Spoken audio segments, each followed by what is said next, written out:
In just a couple of weeks, the entire country will be gathered around, sitting around big television screens to check out the Super Bowl. But before we get there, we've got the conference championship. That's right. 4 NFL teams are going to be pairing up, and we've only got a few more shots to win big on the playoffs for the teams, but also for you with DraftKings Sportsbook. Make sure to go ahead and download the DraftKings Sportsbook app and use code DefiningDuke. New customers can bet just $5 on the conference championships and get $200 in free bets instantly. Only at DraftKings Sportsbook and only with code DefiningDuke. Remember that minimum age and eligibility restrictions apply, so make sure you see the show notes for details. Defining Duke is brought to you by Tommy John. Get 20% off your first purchase at TommyJohn.com/Duke right now for Valentine's Day. Hurry to TommyJohn.com/Duke for 20% off. TommyJohn.com/Duke. See site for details. Defining Duke, an Xbox podcast, is brought to you by, well, you. If you want to learn how to support the show, go to patreon.com/laststandmedia.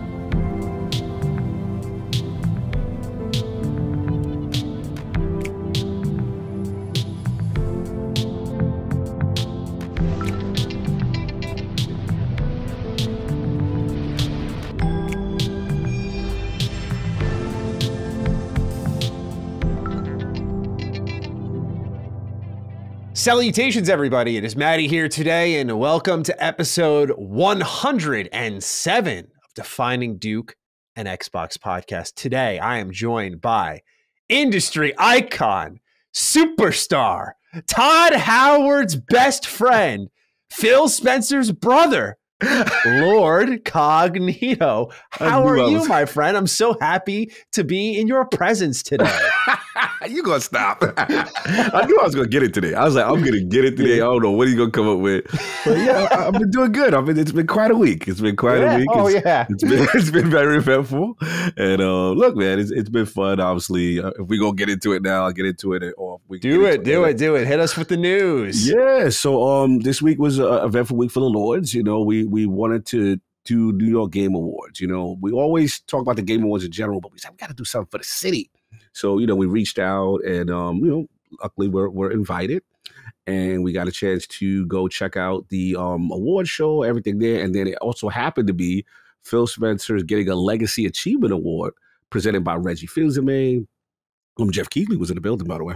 Oh, really? Jeff Keighley, very nondescript Jeff Keighley. We didn't even know at first. Yeah, he tried to dip up in and out like that. We got him. I got him.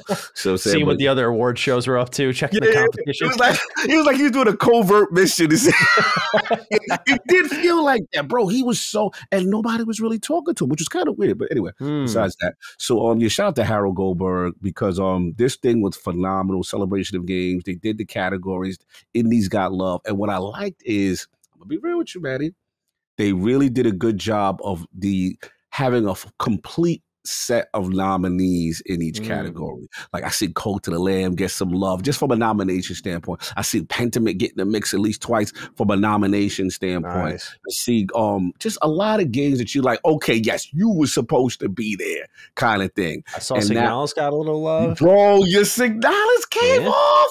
I had to hit you. I was like, yo, he would have been jumping crazy. And then when I knew this show was legit for me, when they got to the DLC part, I was like, Destiny Witch Queen. I know what's up. When Bungie won, I was like, I was the loudest, most ignorant person in that theater. I was like, that's right. Yeah, they was there like, who is that? Yeah, it was bad. I was a little bit out of pocket, but at the end of it, it was a celebration of doing programs for kids in inner city to get them into gaming, programming, things of that nature. Again, Phil got his award. That was dope. God Howard was in the building, who I'd never seen before. I've never met God Howard, never crossed paths with him. Yeah, so we King, the Lords, we all chilling off. Shout out to Lords of Gaming.net, Gene. And Gene tasked me. He's like, Todd's here. I'm like, where? Bro, he's the most nondescript kind of short kind of guy. And I was just like, I didn't recognize him with the mask on at first. And then when we got to the main theater, everybody opened up, but I had to pull up. So very cool dude. We had our talks. Me and King had our debate with him on Starfield right in his face. And he laughed. He's a funny dude. Low key, he's wild funny. So yeah, we was just like, so King, I was like, yeah, you take as much time as you need, if you need time. So then King was like, well, you have commitments that you guys agreed to. I was like, oh my God. So we doing this in his face. It's hilarious. Phil's there. Phil's laughing. They gave me crap about Vampire Survivors. We'll talk about it later. But no, fantastic event. I'm very proud. Maddie, you got to go. You got to go. You owe yourself one. Yeah, I mean, if that type of, those types of legends are in the building, it's worth the attendance alone. Legends were there. Reggie Fees and man at the party with the drinks, with the tux on, with the drinks. Like he the bartender at the event. Like he was in his bag. So we go. Wow. But the whole event was really. He's from Yonkers, isn't he, right? From the Bronx. He's from my borough. Okay. Yeah. But yeah, it was a celebration of video games. It was a beautiful event. And like I said, I was very proud to be a part of it. Dang, you were all dressed up for the occasion, man. Shout out to King, man. He called it right. We had the Lords had to come through with the prestigious, the royal attire. I carried that energy every E3. I remember, I think I've told this story on the show before, but I remember like pulling through, I think it was E3 2018. And my team and I wore like decent dress clothes, like not overdressed ties and everything, but we wore decent dress clothes. And I heard like journalists talking shit about us as we were walking in because we were dressed up. And I'm like, it's the show, man. Like this is our Super Bowl. Like you got to show out, in my opinion. Like you got to be professional. And what was great is the people hosting the booths were like, we love the way you dress. Like you're representing yourselves well. I'm like, that's why I did it. That's why I did it, man. It's important. It matters. Todd was like, who are you guys? I was like, really, I am Lord. I shot. It makes a difference, bro. Dress the part. You know what I mean? It's like going for an interview, bro. Come correct. You'll be surprised. It makes a difference. But yeah, it was fantastic, man. I really enjoyed myself. I may have enjoyed myself a little bit too much afterwards, so forgive me. You know what I'm saying? I was in the system last night, so we're going to try to get through and be professional today. Did you happen to come bearing scoops? Did Todd slip a little? Todd, listen, his poker face is anti, his poker face is on beat, man. He's been through it all. That man's a veteran. It wasn't nothing. He thought we were entertaining, though. It was almost like, that's cute. It's a good try what y'all trying to do, but no. He was dope, though. So I salute to him. Very cool dude. Awesome. Well, I hope you enjoy. I'm glad you enjoyed, rather. And we have a very eventful week ourselves here to get into. We're going to be talking about layoffs hitting Microsoft. We're going to be talking about Hogwarts Legacy again. Plenty going on in our industry, and what was seeming to amount to initially a slow week when I was putting together the script. But in the last 24 hours, it has really picked up with dramatic changes happening at 343. And the Iron Lord, speaking of which, were on the case with a scoop of their own. So we're going to cover all of that and more today. As we announced, and this will be the last time I bring it up, DDU bi-weekly, our latest episode just came out, the downfall of Ubisoft. So we took a real deep dive on everything within the last 6 months happening with Ubisoft as they've canceled 7 games. This was one of those before we begin segments in last week's show. We kind of just talked about the fact that they canceled a couple more, but this was, as Cog would always say, a deep dive, focused subject, crawling through everything that's occurred with Ubisoft, our thoughts on where they may end up. It was a fun episode, about an hour long. And what I'll say is perhaps some upcoming DDUs will be worth keeping an eye out for beyond this. So stay tuned. Stay tuned, indeed. Stay tuned. So we're very excited. A whole lot of this. A whole lot of that. Trust us. Anyway, we got a lot of write-ins this week. Thank you so much for doing so. If you are interested in doing so, you can go over to patreon.com/lastdaymedia, where you also get early access to our show when you sign up. But you can write in just like Justin Black did. Justin Black writes, "Hello, Defining Duke. LSM historian here. Typically, I record interesting data for Sacred Symbols and Sacred Symbols Plus. However, I wanted to give Double D some love. Though I lean towards the PlayStation ecosystem, I can't help but be excited for the future of Xbox with Starfield and the Fable reboot. This data only covers the 106 episodes of Defining Duke to date and not Defining Duke Ultimate. Here are some highlights. The overall recording time, 293 hours, 27 minutes and 20 seconds, or 12 days, 5 hours, 26 minutes, and 20 seconds. Wow. There's more. By year, 2021, we spent 131 hours and 34 minutes on air. 2022, we spent 155 hours and 44 minutes on air. And so far in 2023, we have 6 hours, 9 minutes, and 20 seconds under our belt. Our shortest episode is recorded on episode 0, where it was myself and Carrick, called A New Era of Xbox, with a runtime of 1 hour and 23 minutes and 8 seconds. That's so hard to imagine nowadays. Hard to imagine. And then our longest episode was 74.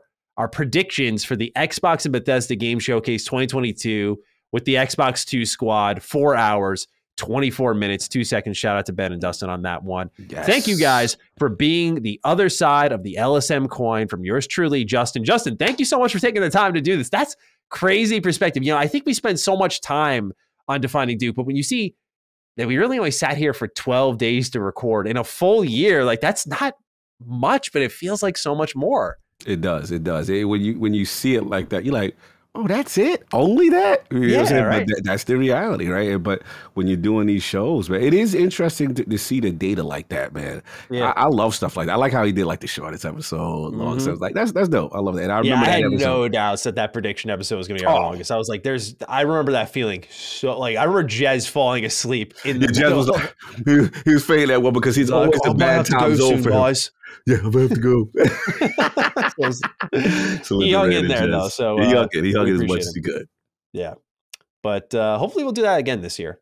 Yeah, that'll be fun. But for now, we have plenty more write-ins, more follow-ups because we were also on Constellation this week. Both of us were on Constellation, and that was a lot of fun. Yes, so it was. Jeff wrote in, Maddie, during the most recent Constellation episode, you had mentioned the ads from which that play at the gas station pumps piss you off. Well, I have good news for you. They can be muted. On each side of the screen, there are 4 buttons in a column. When the ads begin playing, look at the 4 buttons on the right side of the screen and press the second button from the top. Now it's muted.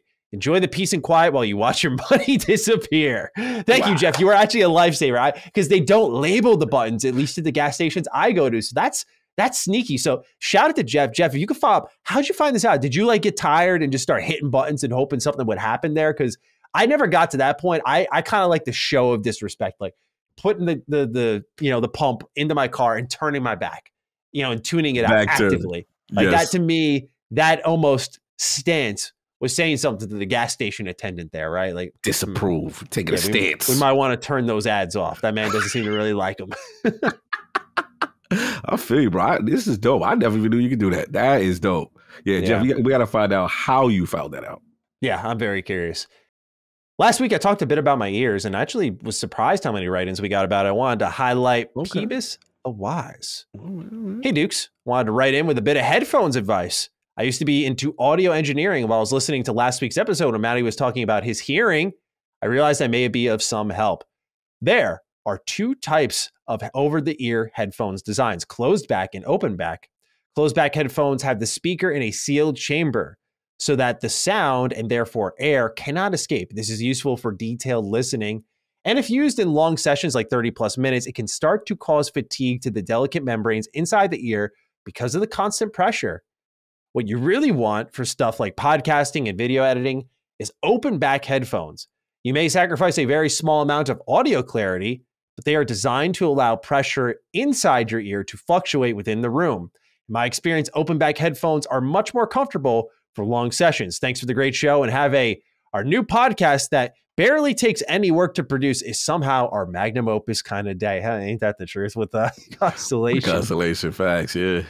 I thought this was worth throwing out there because I saw a couple of people write in saying, like, when I was talking about my hearing, that they actually ended up turning down the podcast, like checking the volume of things, which I thought was smart because I haven't had any issues since last week where I have all my volume much lower now. And I'm realizing, like, even though I didn't think it was that loud, even if it was like moderate can still do damage over time. And so now I've had everything pretty quiet and it's still like manageable. It still doesn't feel like I'm missing out on anything. But it's helped a lot. Like I'm not getting the popping, the face tingling. All that shit's been gone for a while now, which is awesome. So just a heads up to those of you who are wondering on that. But I thought it was worthwhile advice to bring out here from Peebus because, like, this is something that it seems to have bothered our viewers quite a bit, and that you definitely got to be on the lookout for, because once that starts to go, it's just like, oh yeah, you can't take a pill and just bring it back. No, absolutely. And hearing is so important. The senses are so important. I didn't even know this about open back, close back. No, I'm going to look into it though. Yeah, I'm going to look into it now. It's very informative, because we got to protect our ears. We definitely sometimes, especially when we're younger, we crank up. Sometimes it's way too loud for that gym that I'm worried about. Like, I've been working PT, like I'm getting back to that state, and I'm like, when I go in the gym, like I want my tunes, but I might just go no headphones. Like, I don't know. I'm gonna have to figure it out, see what we can do. But that's the least of my concerns. As long as my hearing is good and I don't get that stupid bullshit tingling, then I don't care, quite frankly. We don't want that. Stephen Richards, our next write-in, Cog. Both our feet are being held to the flames here. What's up, War Table, hating Maddie, and slow to the games, Cog? All right, someone's got to say it, so I guess I'll step up. First, Cog, how far have you made it into a Plague Tale Requiem? One of last year's biggest, if not the biggest, day one drop for Xbox Game Pass. Got a Game of the Year nomination, Maddie's full support, and personal Game of the Year. And it's now been 3 months, and there hasn't been a spoiler cast for this fantastic video game. Buy a Sobo, acquire them, yet this man hasn't finished the game. Randall Thor said he would be down for the spoiler cast episode 2. Been waiting for that DDU for a while now, and it's time to hold your feet to the fire. Maddie, you should be on his case too, just saying. And one more thing, Cog. You have said many times, the streets are saying, followed by King said, or Sav said. Yet I haven't seen a Twitter poll to actually test what the streets think. Because saying the people are more hyped for Redfall than Starfield, I think you should test that claim with a poll first before saying something that you could very well be wrong on.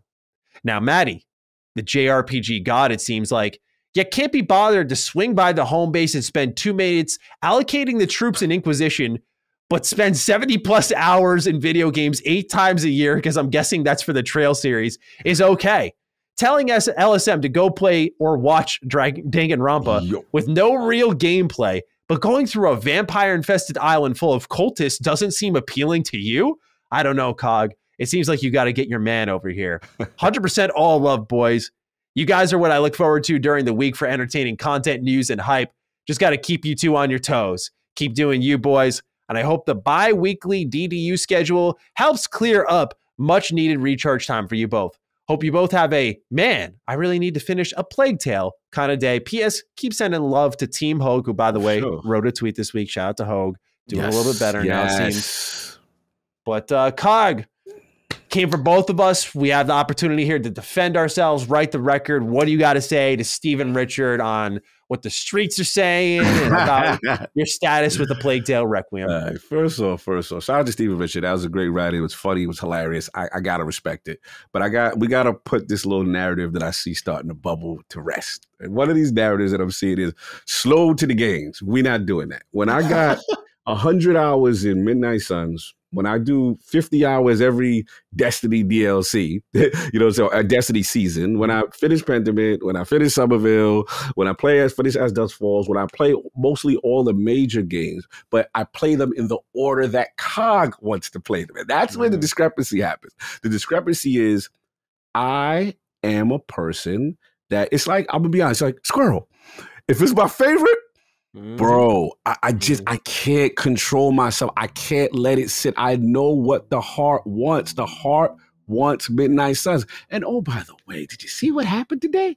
Did you see what they announced today? 100 more hours. Here we come. Here comes the DLC with Deadpool, Storm, and I'm like, oh, and extra story content. I'm like, I just got you out of my life. So it's like that. And I got to be honest, you asked me a very important question. And I didn't want to answer it last time. You were like, Cog, the way you be playing it, the way you talking it, like, is that your game of the year? I didn't want to give it to her. I was like, nah, but I got to look at my habits. My habits say otherwise. Sometimes it's not the enjoyment. It's like the subconscious, like, I want more, right? I just can't stop playing it. It's shout out to my man Pong Soul. Shout out to Matt. Like, I just, you know how many people, it's getting to a point. Here's the other thing I've noticed ever since with Duke on this.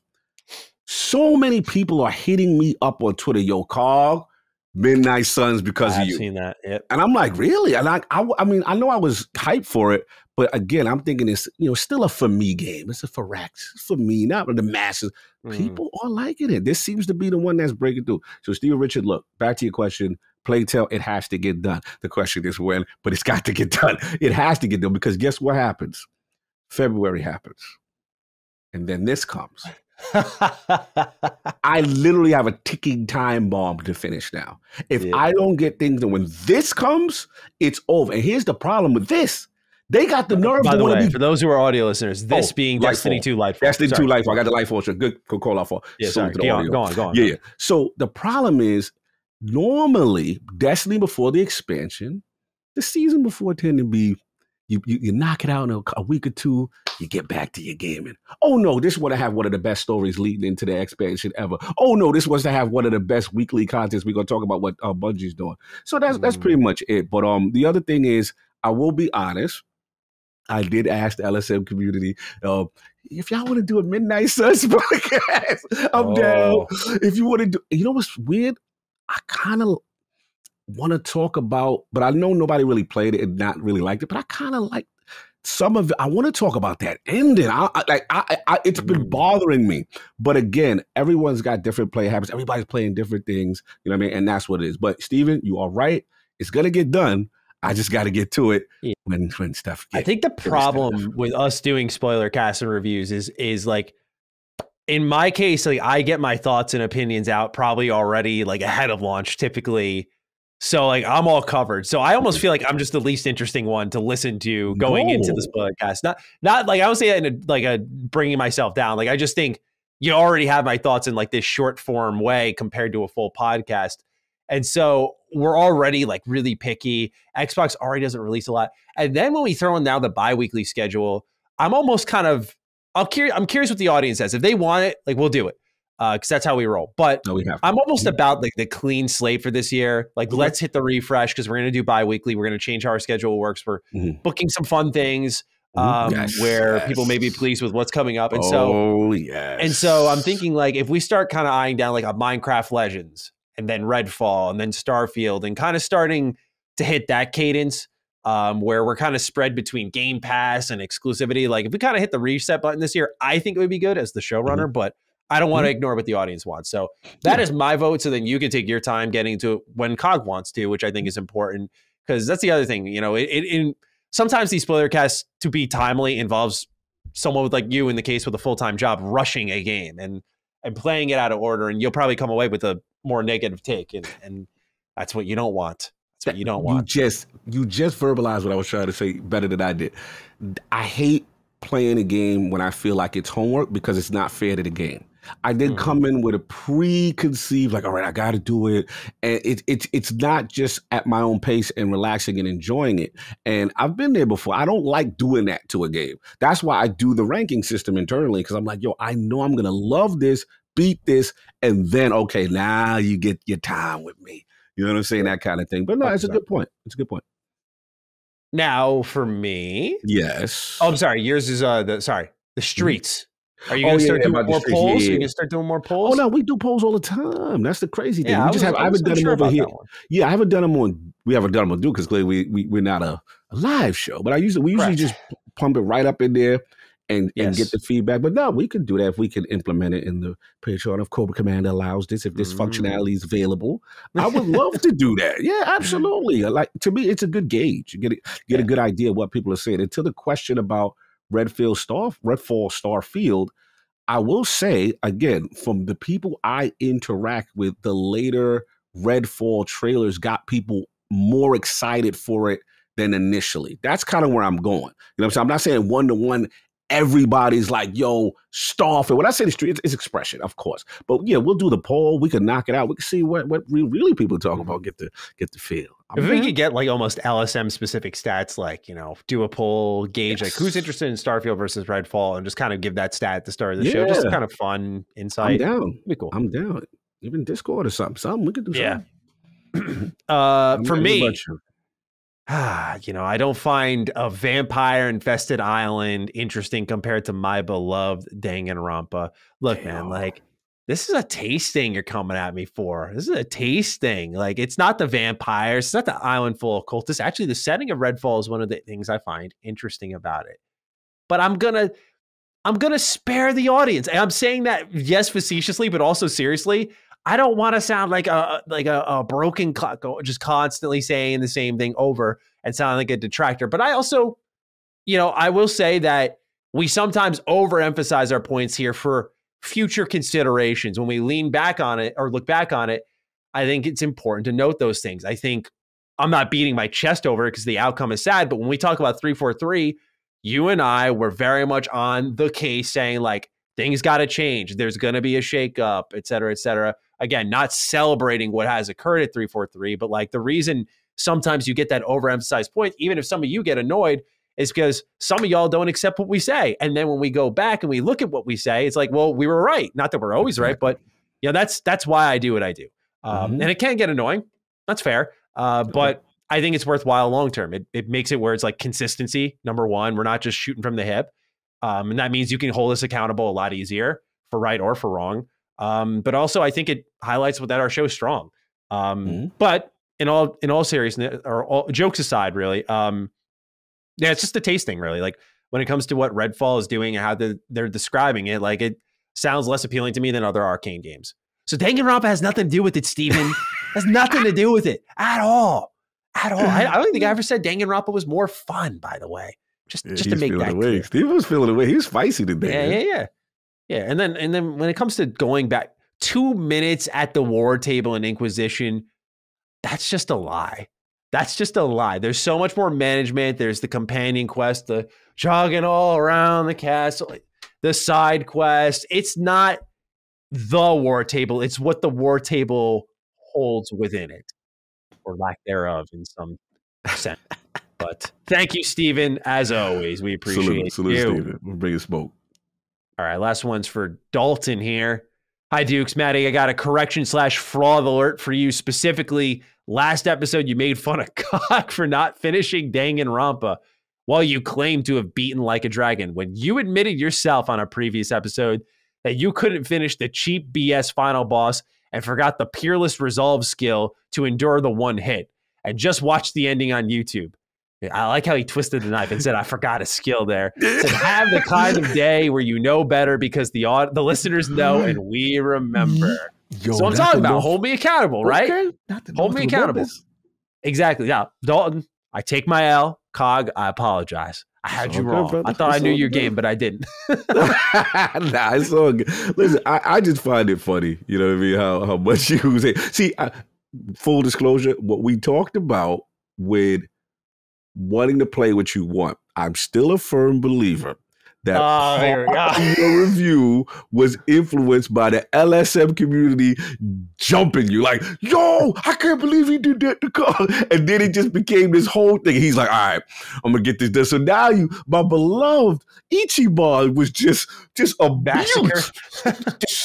Who even likes this fool? I was like, damn, my man catching straight. I felt my man Ichiban didn't get the fair shake because he came in with the negative energy. He didn't want to play this game. No, you was playing Trails, right? What was you playing? I was playing Trails. Yeah, you're right. Yeah, no, but I stepped into a kind of like neutral is how I define it. Like, I don't know if I would have been exciting, but I didn't come in down bad. Like, all right. It was more like, I kicked my feet up and thought, okay, let's see what this is about. I had expectations. See? I had expectations. I know. You did my man so dirty because you was like, this is the one that they coming for. No, Ichiban sucks. I'm sorry. Like, I'm months removed. Ichiban sucks. Like, he's not a cool protagonist. He's not funny. He's just whack. He's just whack. Ichiban clan, get him for this. This is very disrespectful. I'm sure they will. I'm sure they will. But we love Ichiban. It was his birthday recently. You say some respect. That's a shame, man. I can't with you. Moving on. That was funny. In just a couple of weeks, the entire country will be gathered around, sitting around big television screens to check out the Super Bowl. But before we get there, we've got the conference championship. That's right. 4 NFL teams are going to be pairing up, and we've only got a few more shots to win big on the playoffs for the teams, but also for you with DraftKings Sportsbook. an official sports betting partner of the NFL. We're counting down to the Super Bowl 57, and new customers can still bet just $5 and get $200 in free bets instantly. Whether you're a new or existing customer, you can feel the conference championship thrills with stepped-up same-game parlays. Take a shot at an even bigger NFL payout and boost your winnings with each leg you add up to 100%. I still don't know who I'm going to root for because my team has been out for a long time, but I do know that I'll be following along with DraftKings Sportsbook, all the amazing offers they have, including the ones that we have for you with code Defining Duke. Make sure to go ahead and download the DraftKings Sportsbook app and use code Defining Duke. New customers can bet just $5 on the conference championships and get $200 in free bets instantly. Only at DraftKings Sportsbook and only with code Defining Duke. Remember that minimum age and eligibility restrictions apply, so make sure you see the show notes for details. Defining Duke is brought to you by Tommy John. This Valentine's Day, don't phone it in. Make your gift a booty call with Tommy John underwear, okay? Now look, when you and your favorite person are wearing Tommy John, you're that much more comfortable, so you can do everything better. For me, what am I doing better?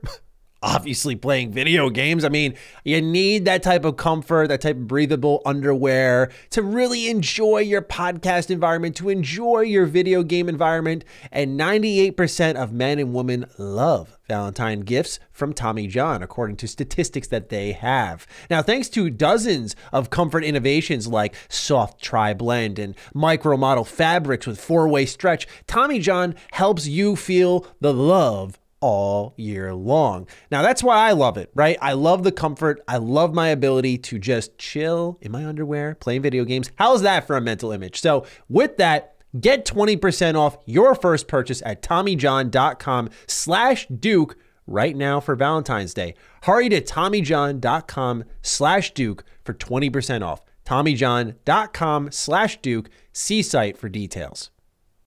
All right, we got some news to get into before the real pickings get started. So, Starfield, Steam database updated on the back end that it's, quote, coming soon.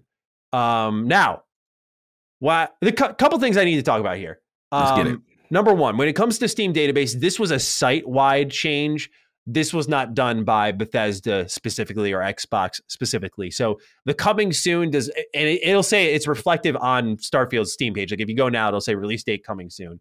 It is not something that Xbox or Bethesda went in and specifically did. So it's not indicating truly coming soon, but a way that Steam database changed on the back end. So that's an important distinction to make because understandably people are like reading into it, but like it happened to Hogwarts Legacy. It happened to dozens of games coming out this year. So it wasn't just a Starfield thing. If it were, definitely worth talking about. As for the release date rumor that I had put out there, two things. Number one, because I saw it got picked up a little bit, I went back to my source and said, hey, you hear anything? Let me know because now my name's attached to it. So I just want to be clear. You let me know if anything happens. I expect to be talking more about this in the coming weeks. So just keep your ears peeled for that. Right now, nothing new for you. But number two, the only clarification I want to submit, and it's not really clarification because I didn't misspeak. It's more so that people are starting to remove the possibly I said and saying Starfield is being delayed to have to. Got it. Your man said possibly like 8 times. I don't know how anyone could have quoted me and removed it. But your man said possibly that they're still looking at the summer. So I just wanted to reemphasize that. We'll return to this rumor probably in the coming weeks or so if I get some updated information for y'all. But just to let you know, I always said possibly. That's not a retread. It's not walking back. I'm telling you the information I got as was, but I'm just telling it for those of you who went to Reddit, posted it, or other places. I don't mind. I put it out there for you all to share. Just quote me accurately is all I ask. That's all I ask. So just an update on that again. I'll keep you all updated now because, I've submitted myself to the cycle a bit here for Xbox's most anticipated game. So I'll keep you posted on that. All right. No doubt. Next, 1-year anniversary of the Activision deal, at least as we record this today, January 18th. 1 year ago, I woke up to the call from Lord Cognito. It's like, bro, Activision Blizzard, Xbox. And now here we are. All this time later, FTC involved, possible deal cancellation, and Google and NVIDIA have decided to stand up against the deal officially now. So Things are getting a little interesting, as well as the EU preparing a statement of objection over this deal. So it's funny how where we started and where we've ended where we up. are. Yeah, exactly. I can't believe it's been 1 year, right? Damn, Yeah. that's insane. This saga continues. Google and Nvidia, you definitely have to pay attention to, only from the standpoint of your streaming competitors. Obviously, Google just lost Stadia, and Nvidia is very strong. I mean, at least has a dominant service. I should say dominant, but a great service with the GeForce. So they're looking to see, how this could affect them long term as far as the streaming standpoint. And then we have to see with this EU thing. We have to see what happens. Is all of this for the concessions piece? Is this further? The saga goes on. Yeah, I got to say, the holiday break did wonders for the deal conversation in general for me.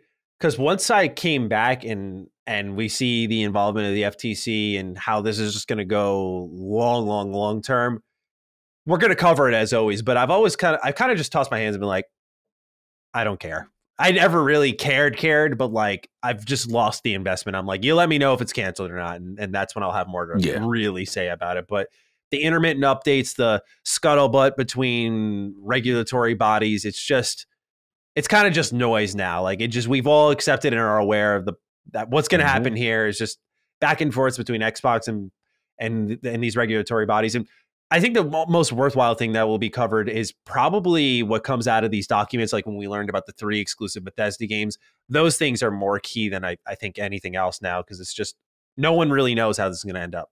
No, absolutely. No, you're absolutely right. And it's just, I think what it is the over analysis of the minutia, every bit of the minutia of the deal. They filed this. They forwarded this. And I'm just like, all right, I got to stop. This is just too much. I'm with you now. Let's definitively, is it blocked? Is it going through? Definitively. And then we'll move forward. Yeah. So as always, we're going to do our job here, give you all the Xbox news. So you'll get every update as it happens, but famous last words. I don't see us just deep diving as much as we did last year, especially without our man Hog. He's a big part of that, especially without Hog. It don't even feel right. Yeah, it's not the same. It's not the same.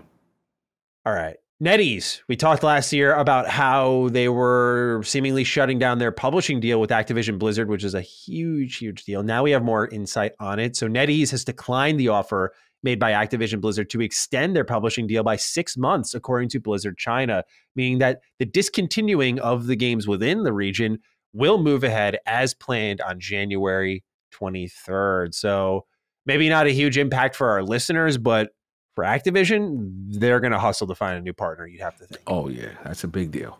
Huge deal. And that base, they even said that basically they're losing, WoW and that stuff. So, yeah, this will be interesting to see what the partnership is to kind of supplement that. Yeah, absolutely. So we'll keep track of that.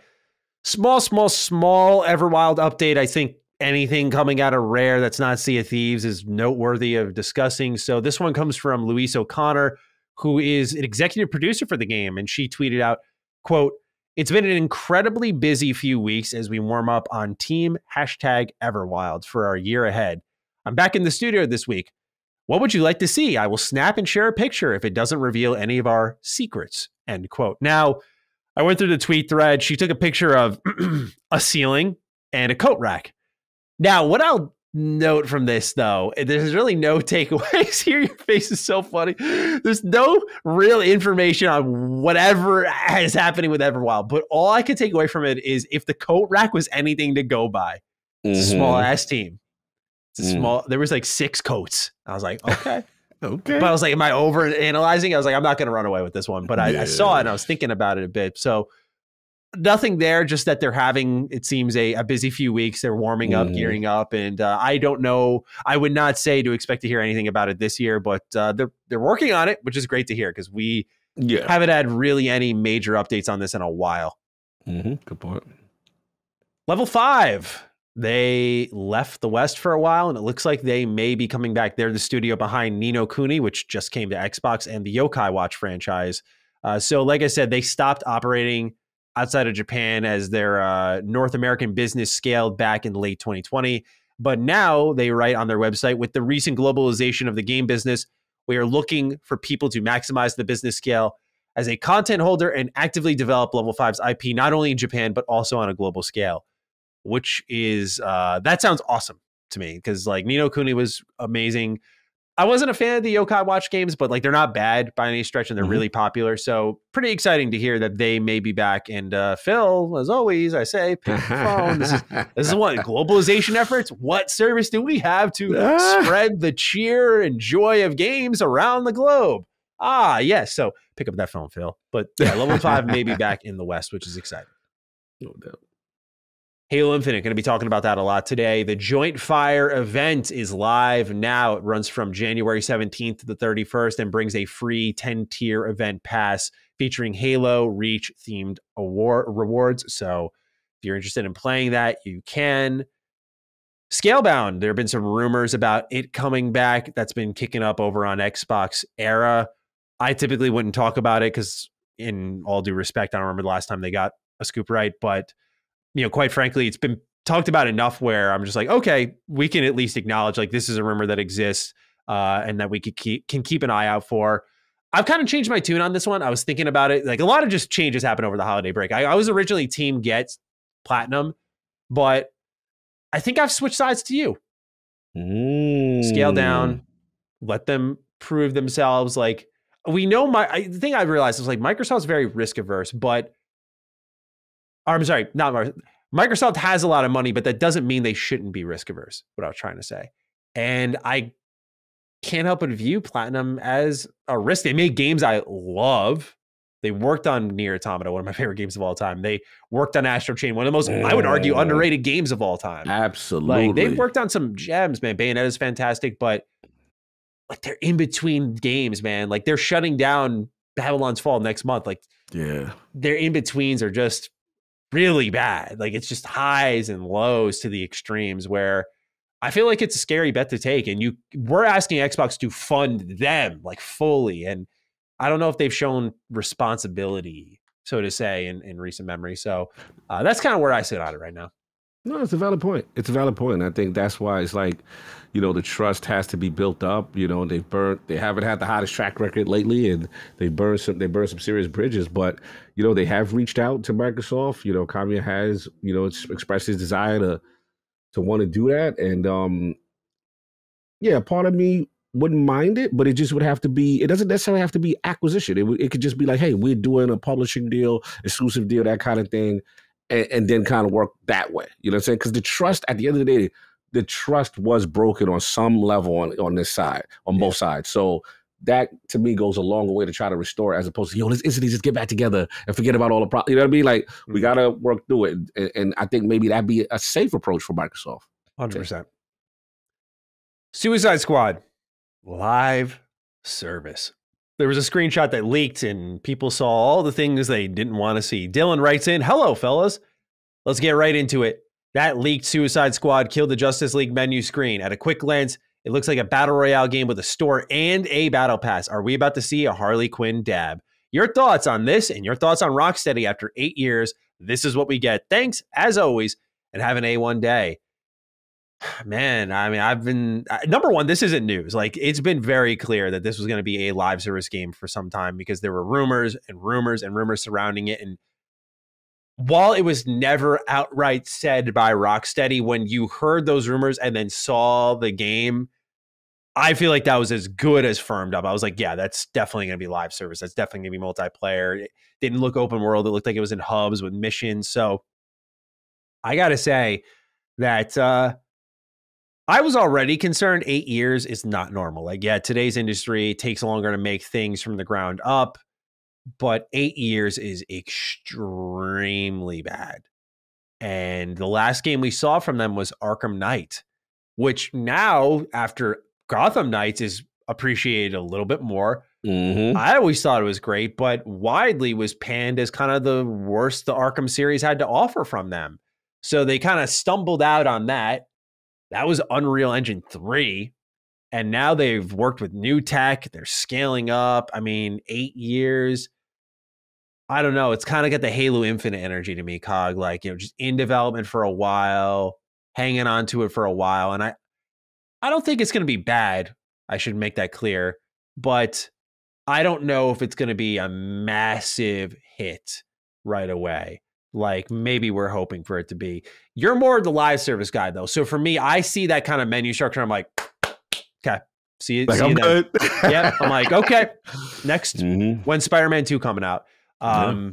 That's my energy for it. Just because I'll play it, I'll try it out, I'll keep an open mind, but like immediately I'm just like down the totem pole, not as interested anymore. But I know you like live service. So for me, I'm more pessimistic. I'm just like, yeah, this immediately is just crossed off my list for the most part. For you, my friend, how are you feeling about it? I think me and you in alignment here because Really? Okay. even though I'm live service, I don't know. I think what it is, we got to just call it what it is. Avengers left a bad scar, right? It really did, and didn't it? Yeah. You know what I mean? And it's like, it goes to show you, like, there's sometimes you just want that self-contained story when it comes to the heroes and everything. And I think ultimately that it just didn't do them well. We already know the story wasn't implemented well. Now, when I see this, how strong of the narrative beat's going to be in Suicide Squad. That's my thing now. You know, are we getting into like this whole looter shooter bag? You know, I feel bad for them. They joint got leaked, but at the same time, now some people are going to be like, "Oh, it's that?" Like some people are going to be like, "Yo, I'm good. I'm not doing live service, that kind of thing." And then, yeah, man, I worry about it. I worry about it a little bit. You know, I don't know if this is something that I necessarily myself that interested anymore. Yeah. I'm gonna be honest, you know. 100%. So we'll see how it goes, but right now, just given the time that's been spent in development, not crazy about it. The latest trailer, though, with Kevin Conroy, like, it kind of hit a soft spot, so I think that's why I really liked it. But the quality of the cutscene, the way they captured it, that's like the strand I'm holding on to. I was like, that cutscene was good. Conroy or not was amazing. I was like, oh, like they really, like, they get the essence, right? It's just, can they deliver? Can they do what Avengers couldn't? You know, that's the other question. I don't think Avengers needed to be live service, but they tried to be. So can they show us something that Avengers couldn't? That's the other open-minded take I'll give it. It's like, maybe they'll show us what it should have been, and we'll see how that turns out. Certainly, I would say Rocksteady is a more talented developer, but it's just been so long since we've seen anything from them. They should have at least had one game out in this stretch, and been working on that second game, but we all know how that went. So yeah, we will see presumably this May if it doesn't get delayed. Beyond Good and Evil 2, still in development, according to Ubisoft, and Yves Guillemot, the CEO at Ubisoft, has actually apologized for a statement that demanded more energy from the employees. Now, during an internal Q&A, one question that was asked was actually, why are we chasing trends instead of making our own? Question that we actually asked on our DDU, funny enough, but the story updated as it came out. So here we are with Ubisoft kind of in they're flat-footed right now. They can go in a lot of directions, but they're still hanging on to Beyond Good and Evil 2. Guillemot apologized, and people are asking the same questions inside as outside. And so I don't know if that spells trouble or not, really, but let's hope that Guillemot is more willing to listen this time around, alongside the rest of the managerial staff. Absolutely. Yeah, that was a quote for the ages. Let's just say that. So good for him for apologizing on that one. Indeed.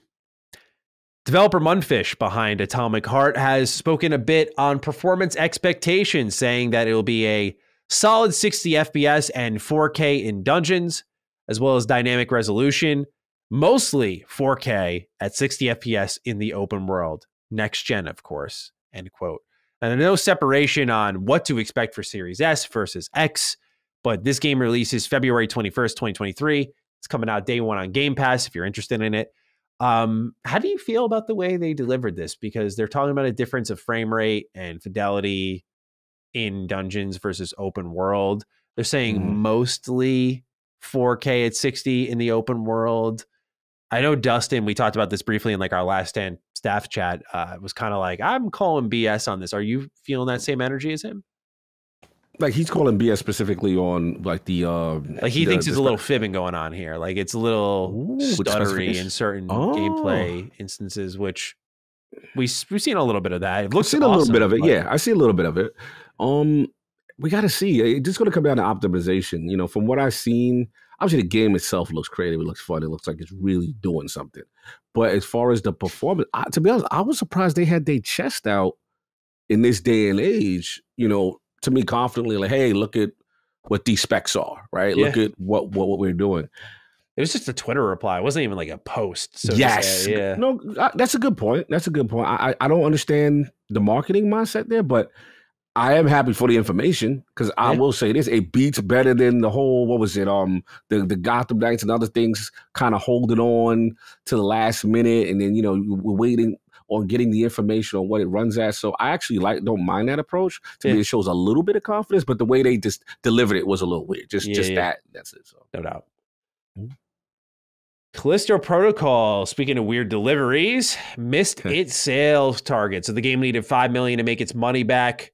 It only sold 2 million copies. And IGN has actually reported that 20 different developers were left out of the credits for Callisto Protocol and confirmed said reports with 2 different developers on the team. And these were long-term employees in some instances. Wow. So this apparently has been a problem with Glenn Schofield in the past, according to this report. But Callisto Protocol has missed the mark in a lot of areas, including its sales targets. That's the thing is that's bad management in a sense of like money, investment, budget. Like 5 million sales is really what you were expecting. 5 million?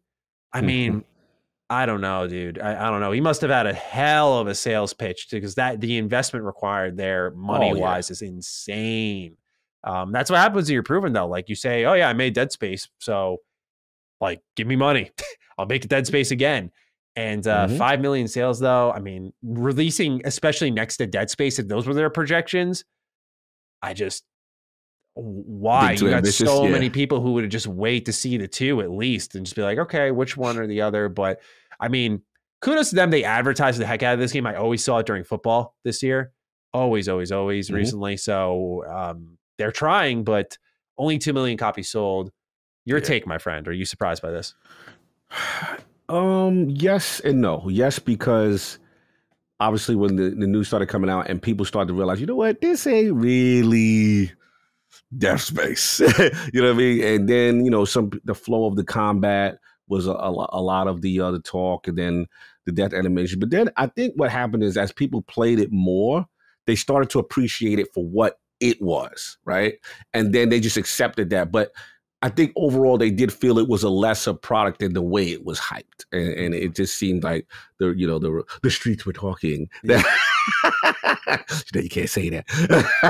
That's your term. You can never not do that. You know what I'm saying? Like it seemed like people were just like, yo, like this is not 100% it the way they hyped it. Now people are like, all right, guess I am gonna wait for Dead Space, because I think that's what people came in with the mentality like, yo, it looks like Dead Space, it's gonna be a Dead Space like thing, and it really was, let's get in here, you know what I'm saying, let's mix it up kind of a game. So yeah, I think the problem is they focus so much on melee combat. I mean, it's beyond the dodge system, which I just thought was bad. It's just so many weird design choices. They made almost like a beat 'em up, if you will, just because of how much the melee combat got to focus. It didn't have that same charismatic, I shouldn't say charismatic. It didn't have that story that really grabbed hold of you and didn't let go and was like psychological. It just was missing so many factors that's why Dead Space 1 is one of the best survival horror games of all time, man. Like it's a moment. Like just so many things came together perfectly, intentionally or not, and it just all worked in the game's favor. That's what it's about sometimes. Yeah, more survival horror is on the way. As we know, Silent Hill 2 remake's in development over at Bloober Team. Konami has said that they are open to more Silent Hill pitches following the announcement of this game. So, Phil, part 2, pick up the phone. Get the Silent Hill 3 remake going. He got to get everything. Open that wallet, Phil. There it is. Just a couple of notes, and then we'll get into what games we're playing here. I thought this one was interesting. Halo Wars 2 cracked the UK boxed weekly sales chart at number 28, and Ori Will of the Wisps at 34. Now, I did a little bit of research and read up that this is likely due to the UK retailer Game selling these games at a major discount. But the fact that Halo Wars 2 at like $5 and Ori at around the same price cracked the list at all. I mean, Halo Wars 2 is, I think, a 2017 game, like old, man. And it cracked the list. And I thought that was awesome. Ori is a classic. Like, if you haven't played Ori, go play it. But I mean, Halo Wars 2 in the era of Halo kind of on the downfall and Master Chief Collection existing and Halo Infinite doing its thing or lack thereof. I mean, yeah, it's cool to see. But just a region, a very specific type of chart, of course, is boxed, so physical copies. But Still pretty cool. Mm-hmm. And then Persona 3, 4, and 5, officially all available on Xbox. Just my note to you that if you're interested in getting into the series, the complaining, the crying, the whining, the Phil's got to do it is over. It's all there for you now. So go out, enjoy it, have fun. Rock that soundtrack because it is fire. Oh, yes, it is. Now let's talk about what games we are playing, good sir. Let's hear from you.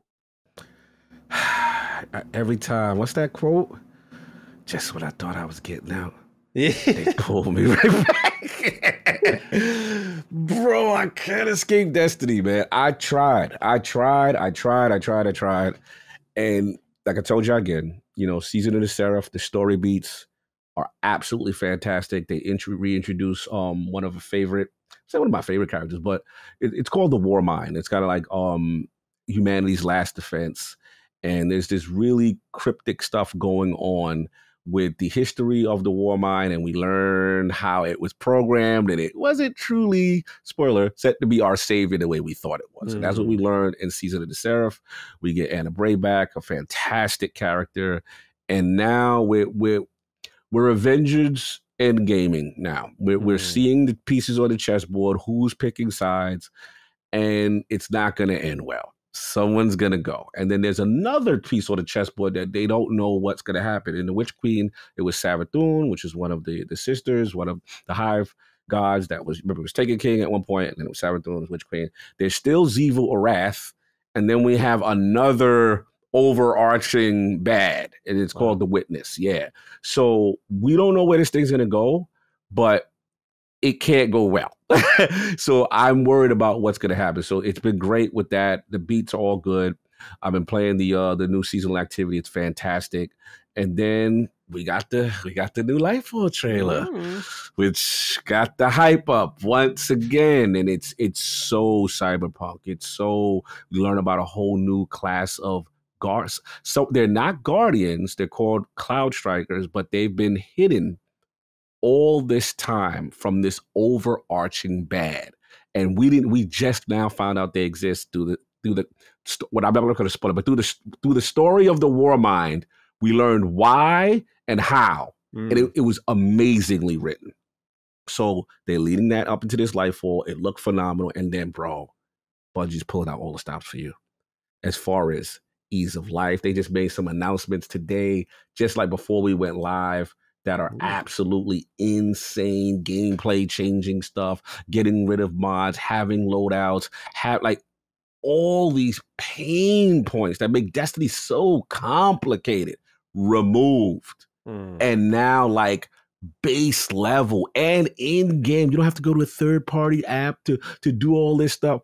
It's really, I am shocked. I thought it was going to be opposite. Normally when they give you all this stuff to play with now, it usually feels like a regression of features. Now it's like, no, we're going to make this the most user-friendly thing going. So Destiny Season of the Seraph is absolutely fantastic. It's a perfect lead up to Lightfall. If you're interested in getting in, you can. But if you want to wait, I would highly advise Mr. Manning Plays, get in there on Lightfall, get in there on Lightfall with that fresh start, and it's rocking and rolling. And then since I've been traveling a lot, so I haven't been in the house as much as I would like to finish off Crisis Core, because I'm like halfway there. So surprisingly, it's been Vampire Survivors on the go on xCloud. Nice. Whenever I'm in the car shop, here it comes in. I've been rocking. And then funny story, Phil came for me, bro. Oh, really? Phil came for the kid. Me and Phil almost had to get into it, man. It was bad. It wasn't that bad. But what happened is, so basically the argument on IOP was that we're doing all the games that came out, and then we're doing a ranking system, like S tier, A tier, whatever. So when Vampire Survivors came up, I believe it was Sarv and King were like S. I'm like, damn, S? Like, S? Like, don't get me wrong, I like it.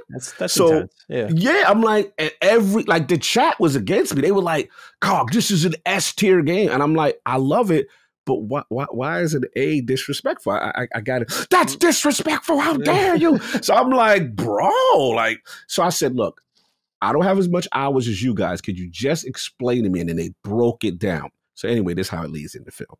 So I go to Phil. I'm like, yo, what's going on? We catching up. What you been playing, fam?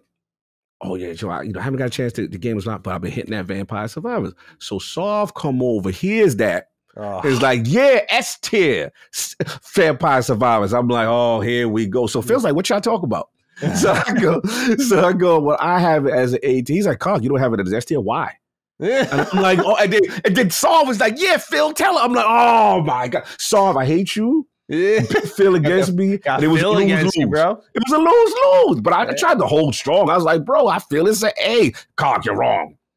Phil Spencer told me, Carl. He said you're wrong. I thought that was Sov. No, Phil Spencer said, Cog, you wrong. I was like, all right, Phil, explain to me why this is S tier, Phil. He's like, this is my game of the year. I'm like, all right, so we got into a funny debate. He played it a lot, yeah. When Phil posted his stats, he played Vampire Survivors a lot. Laughing at me. I got them all clowning me. Todd's there, him there, Reggie's there. They all... The cult of Vampire Survivors, I had to just sit there and take this L. And I'm like, all right, whatever. But I still feel it's an A tier. But I'm going to let y'all have this because I'm not going to keep fighting with if I came through, I would have saved you because I haven't played it at all. So, like, they just would have got on me instead and just left your little A tier to the side. No, I get it. As I'm playing more of it, I get it. But I'm like, dudes really want this perfection S tier thing. And I'm like, all right, it's still A in my heart, but it's a great, great game. It is the essence of fun, addicting gameplay and the power-ups. And I got my Bibles going and I got my... You become this unstoppable force. And the sheer amount of sprites and things that they have on screen. And the end game is just really fun. So I will give it is a fantastic game, completely underrated. But anyway, that's been pretty much it. But I will get back now that I'm finally home and not traveling as much until I go to Houston to see the LSM fam. Yes, sir. And now get back to my lineups. Nice. For me, finished Kingdom Hearts 2, still one of the best games ever made. Oh. I typically haven't done ever. And that's really going to a lot of the end game content for Kingdom Hearts 2. So I grinded all the forms to max level. I beat the life out of Sephiroth after like 90 tries because last week I did this on proud difficulty, not critical. So y'all can judge me, but proud. I typically play Kingdom Hearts like a moron. So I actually had to get into the tech of it, develop some skills for the combat. Because my friend was always saying, because I said like Kingdom Hearts is a button masher. I don't care that it is, but he's like, no, you got to play on harder difficulty. You'll gain a respect for the combat. I'm like, all right, let's see what he got. Oh, yeah. He was right. I was like, okay, like this isn't like the most deep combat system, but there's technique to it. There's boss patterns you got to know. And I never played Kingdom Hearts like this before, but I was sweating some boss fights, getting the clammy hands sometimes during the data fights. I'm like, this is fun. I was like, wow, I haven't had this kind of experience in a while where I beat the game. And I just didn't want to walk away. And I came back. I just grinded my level up. I was going for the ultimate Keyblade. Like, I was just doing everything, doing all the cups. Because it's funny, growing up as a kid, when Kingdom Hearts 2 Final Mix was only in Japan on PS2, I would watch videos online of the data fights because I thought they were so cool. And these fights, some of them were taken from Chain of Memories and put into, specifically the absent silhouettes, were put into Kingdom Hearts 2. And I just thought as a kid, it was so fascinating. Because I was obsessed with Kingdom Hearts 2. I was just like, I want that so bad.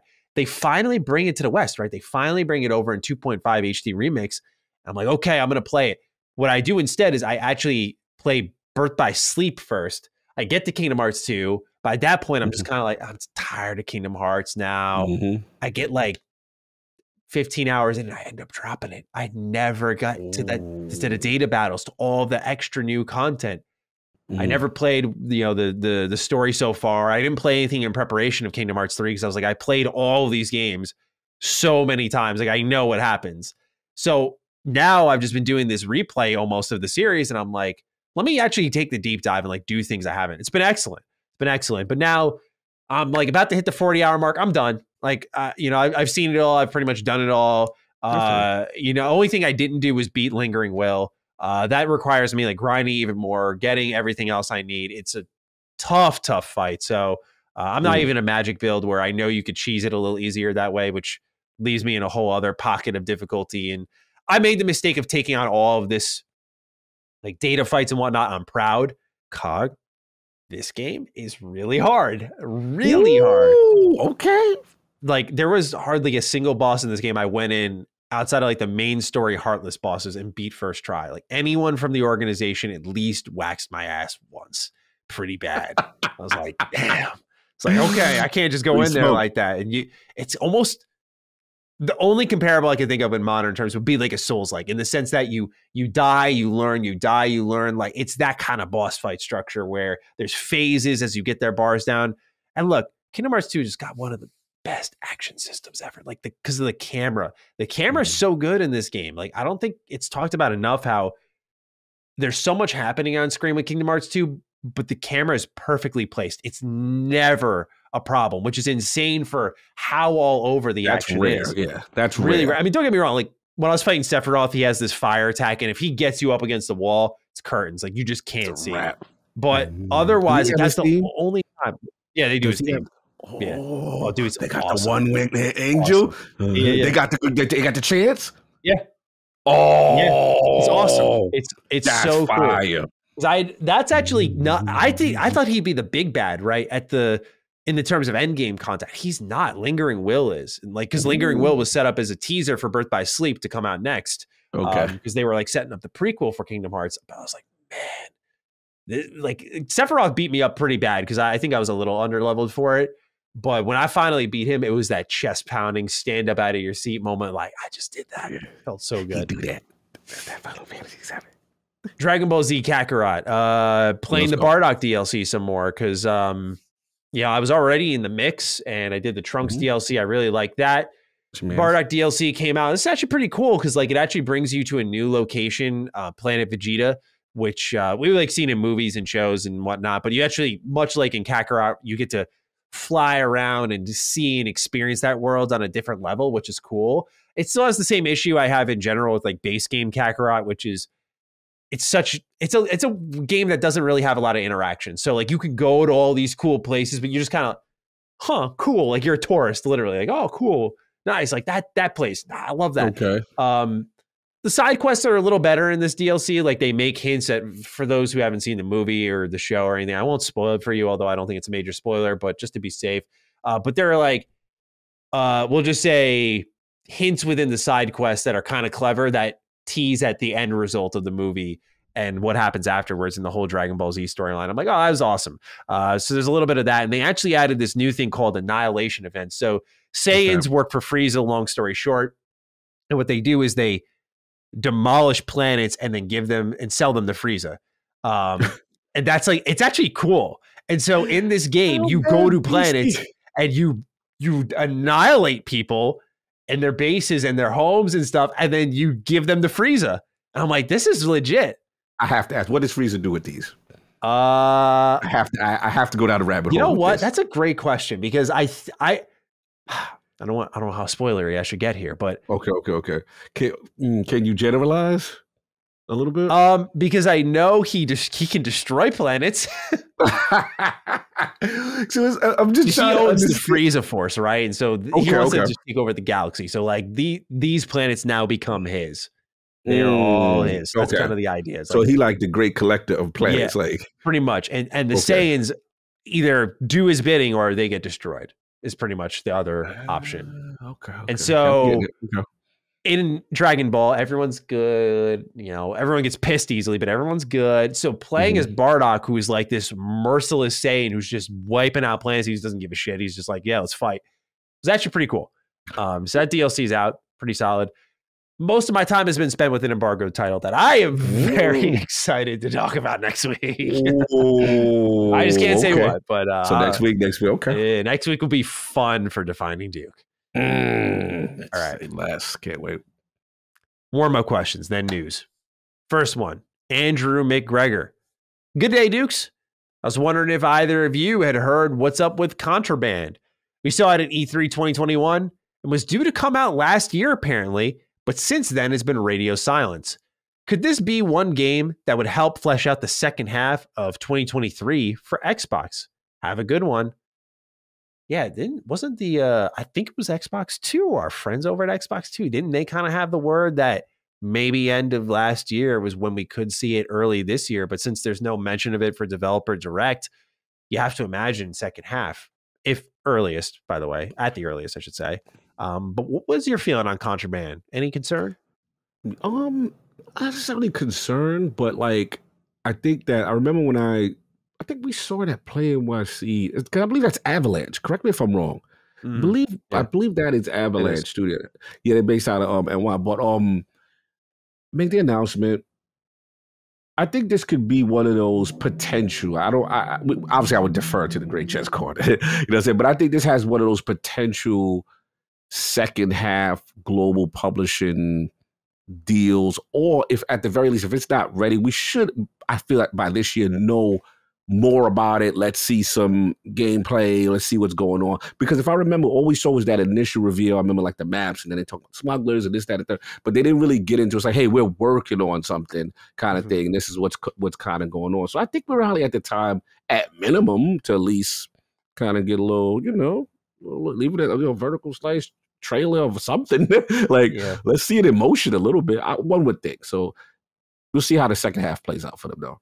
Yeah, my hope is this is sort of the cutoff of an era of like CG previews before we see the game years later. Like we kind of got that with Fable, Everwild, the list goes on from Xbox, and that seems to be their thing. Like, here's the thing, we'll see you later.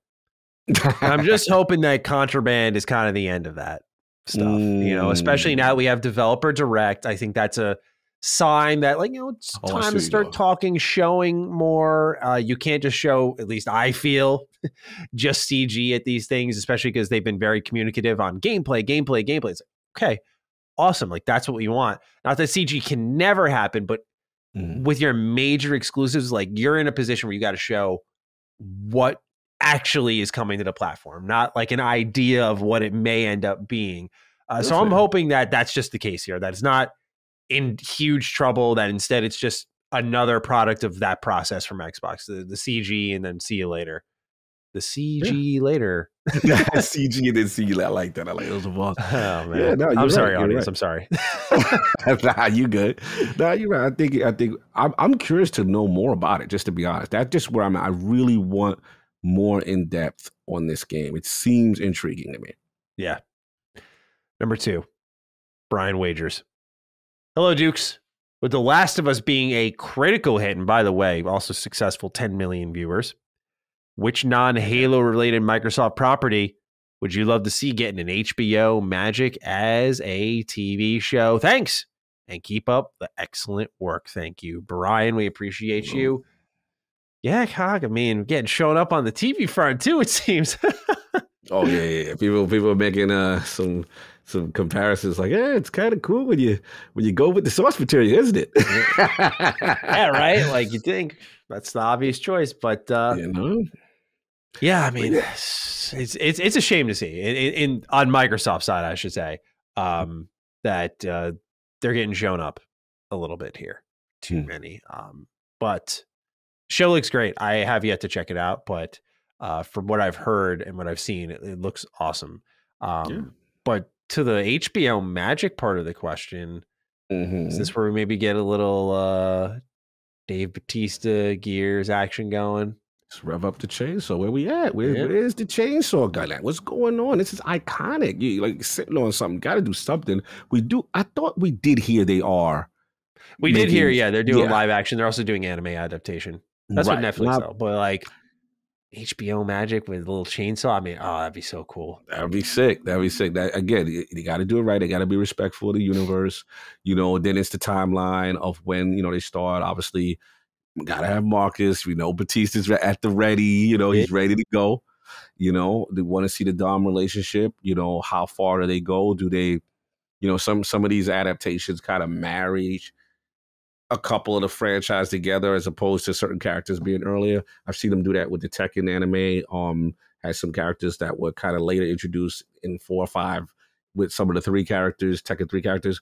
They got potential. Look, it's the classic story. I think it would do well. It's all about, with the live action though, it's all about how, because if it looks cheap and the effects look whack, like that will destroy it. You know what I'm saying? So it's gotta be high quality. And I want to be fair to the Halo TV because I know the Common Boys are going to come for me. There's a lot of people defending this show. And look, I will say Halo, as much as I didn't like they didn't respect the source material, it's extremely popular. And I will say towards the end, Once me and Attic had discussion, once Cortana came, I'm like, okay, because you by yourself, no one want to see Master Chiefs by yourself. You are not it. So not when Cortana, and it was like, Chief left. And I'm like, okay, all right. And then towards the last couple of episodes, I'm like, all right, there's chance. I'm going to be nice and say, hopefully they got that first stuff out of their system. And now season 2 starts with this nice foundation, and we all know how it ended.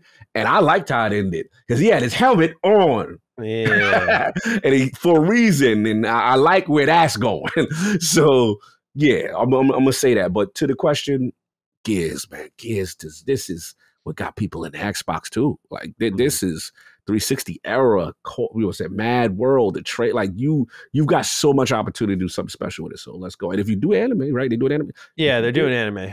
That's the one I'm happy about because like Netflix and anime, great. I don't trust Netflix with live action.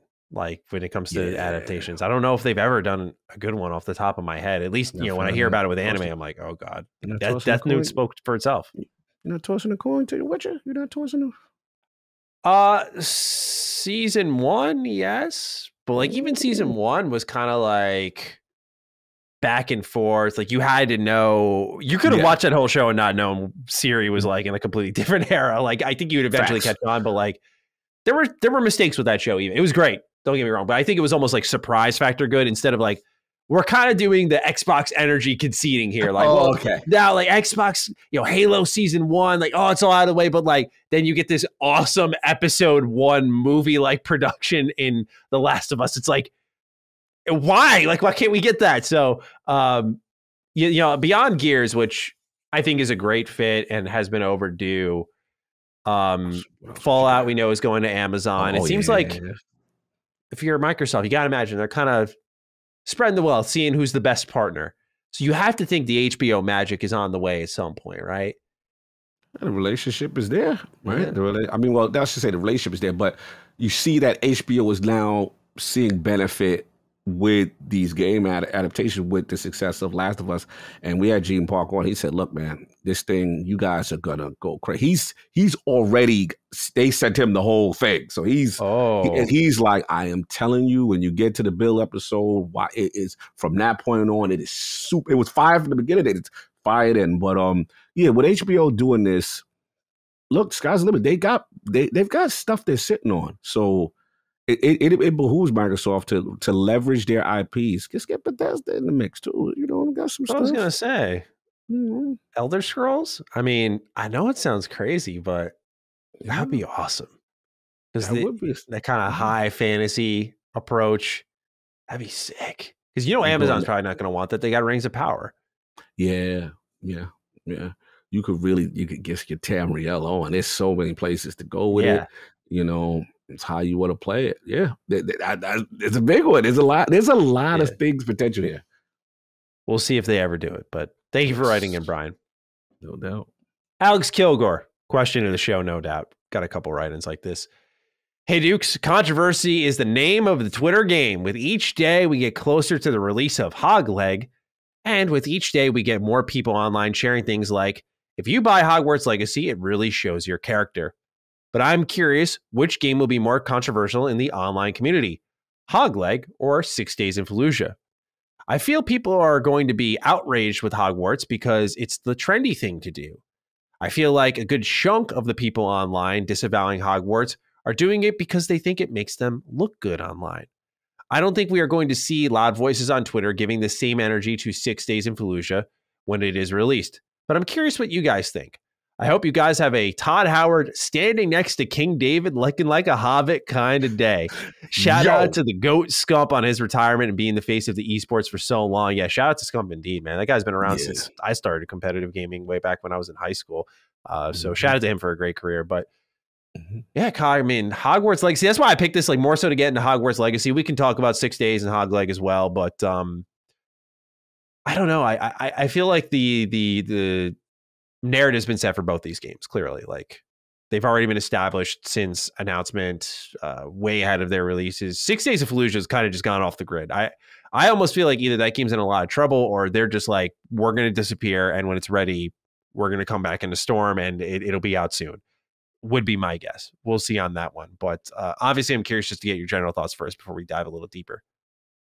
No, this is a great one, and I'm glad it came up because this is a hot button. Lord's Game. So I have learned.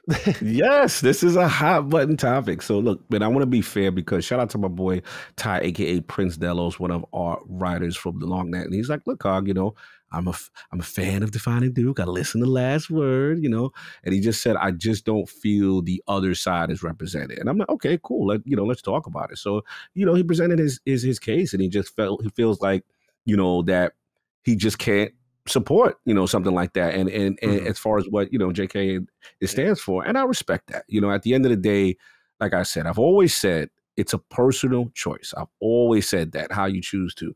The only thing I think I'll push back at my homie is that, at the end of the day, not everyone is going to have the reasoning to say, okay, you know what?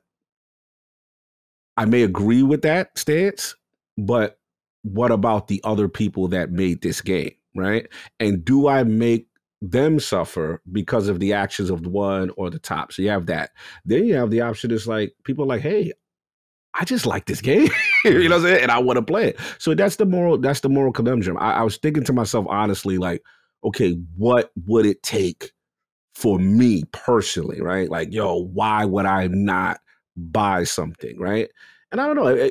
I think it's just a personal thing. I think I'll know it when it happens. It's like, maybe they say something extremely disparaging, about African American people buying. I don't know. You know what I'm saying? Like we all have that line, so to speak, right?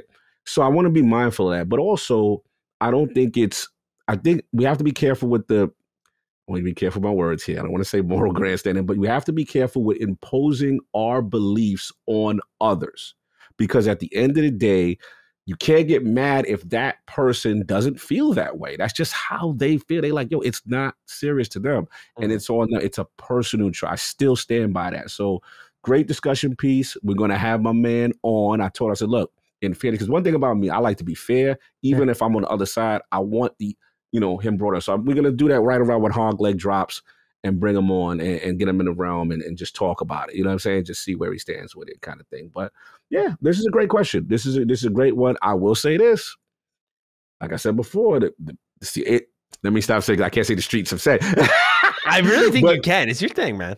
You know what I'm saying? The streets seem to be, bro, when we did Constellation, right, with Colin, it was like, I've never seen such a pushback where it's not even out, and it's the number 4 or 5 most sold Steam, number 1 for Amazon PS5, number 2 for Xbox.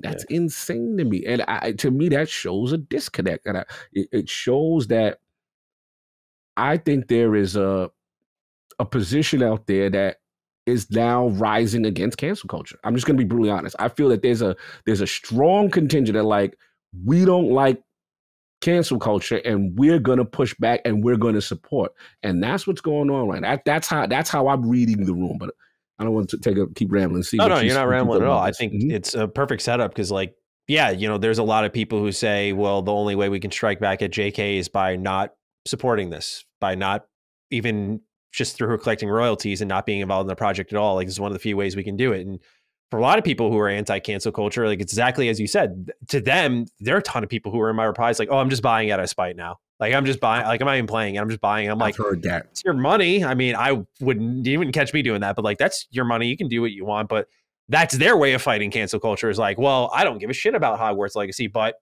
here's my $60 or 70. I don't believe in you guys pushing back against this game. You gals pushing back in this game.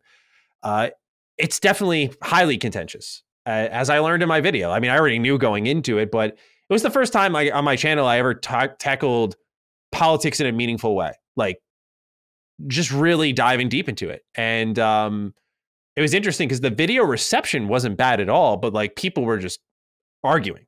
That's all it was.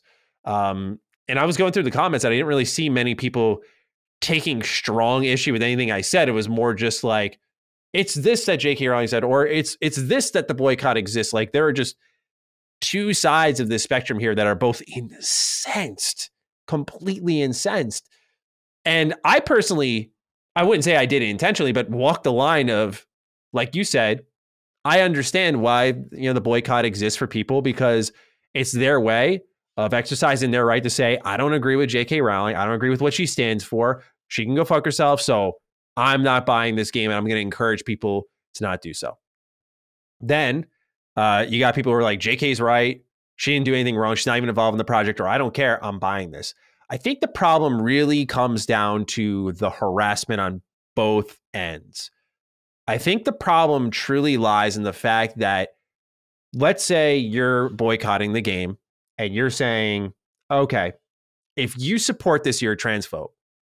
Yeah. I'm just like, no, that's not how it works. And that's where it oversteps. Mm-hmm. And for those who are saying, I'm buying it, oh, you're not buying it, well, you're a snowflake. No, that's not how it goes. This is the point where you have to learn how to have nuance in thought and try to respect how people are approaching their purchase. Like, they're allowed, both sides are allowed to voice their concerns, their excitement, but no one should be guilted for rebelling against or supporting this game.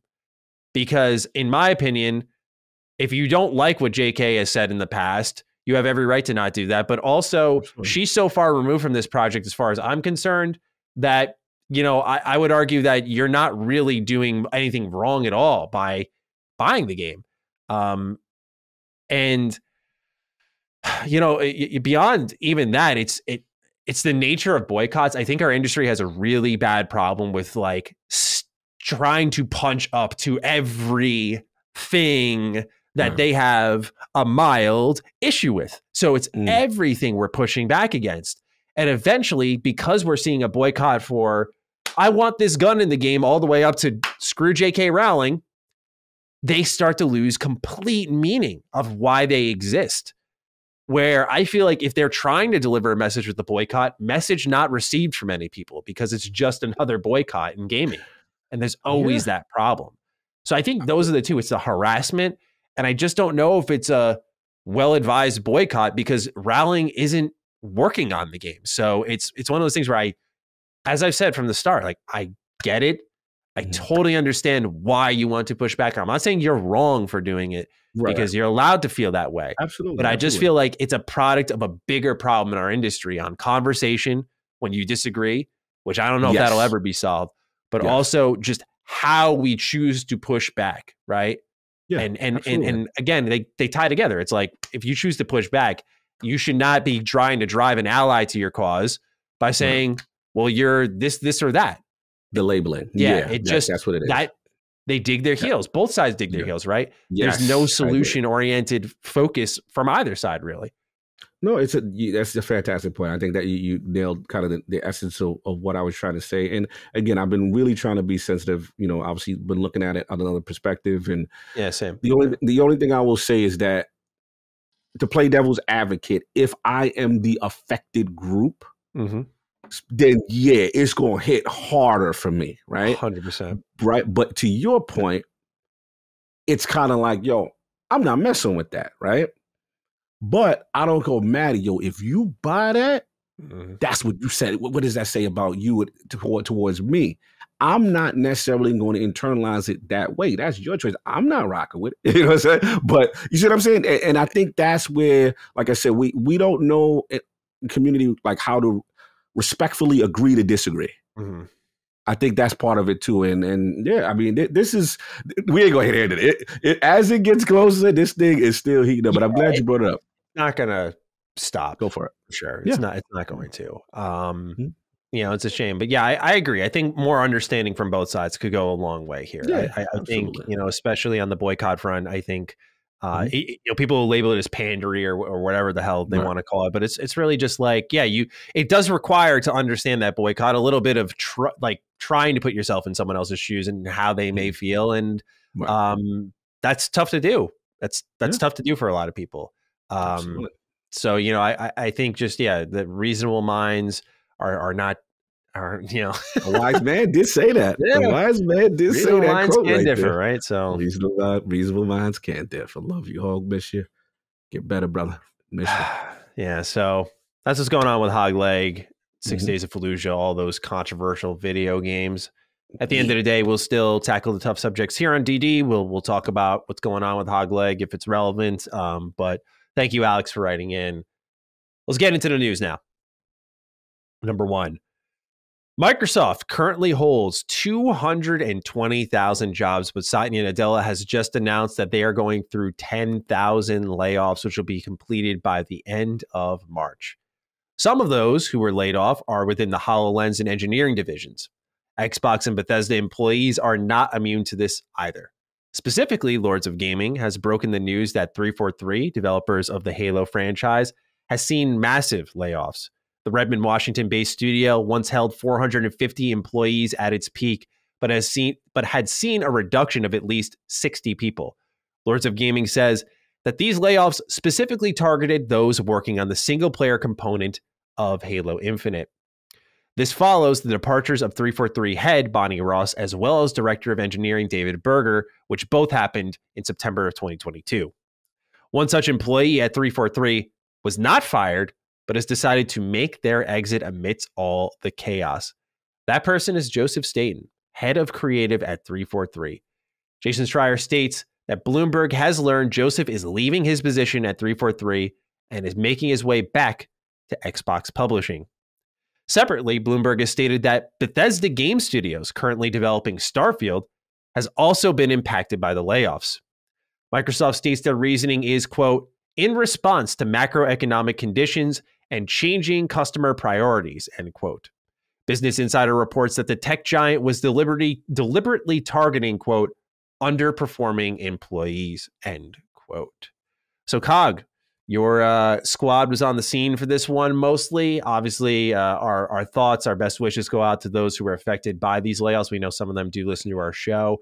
So, again, our thoughts and best wishes are with you. But, Cog, how are you feeling about what's going on here? I think the answer is obvious there, but also you seem to have your ear to the ground on this one, man. So what's the haps? This is one of those times where I'm like, I don't really look for the scoops, but it's like when it came across, I'm like, man, I didn't want to have to talk about this, you know. But this sucks for me, you know.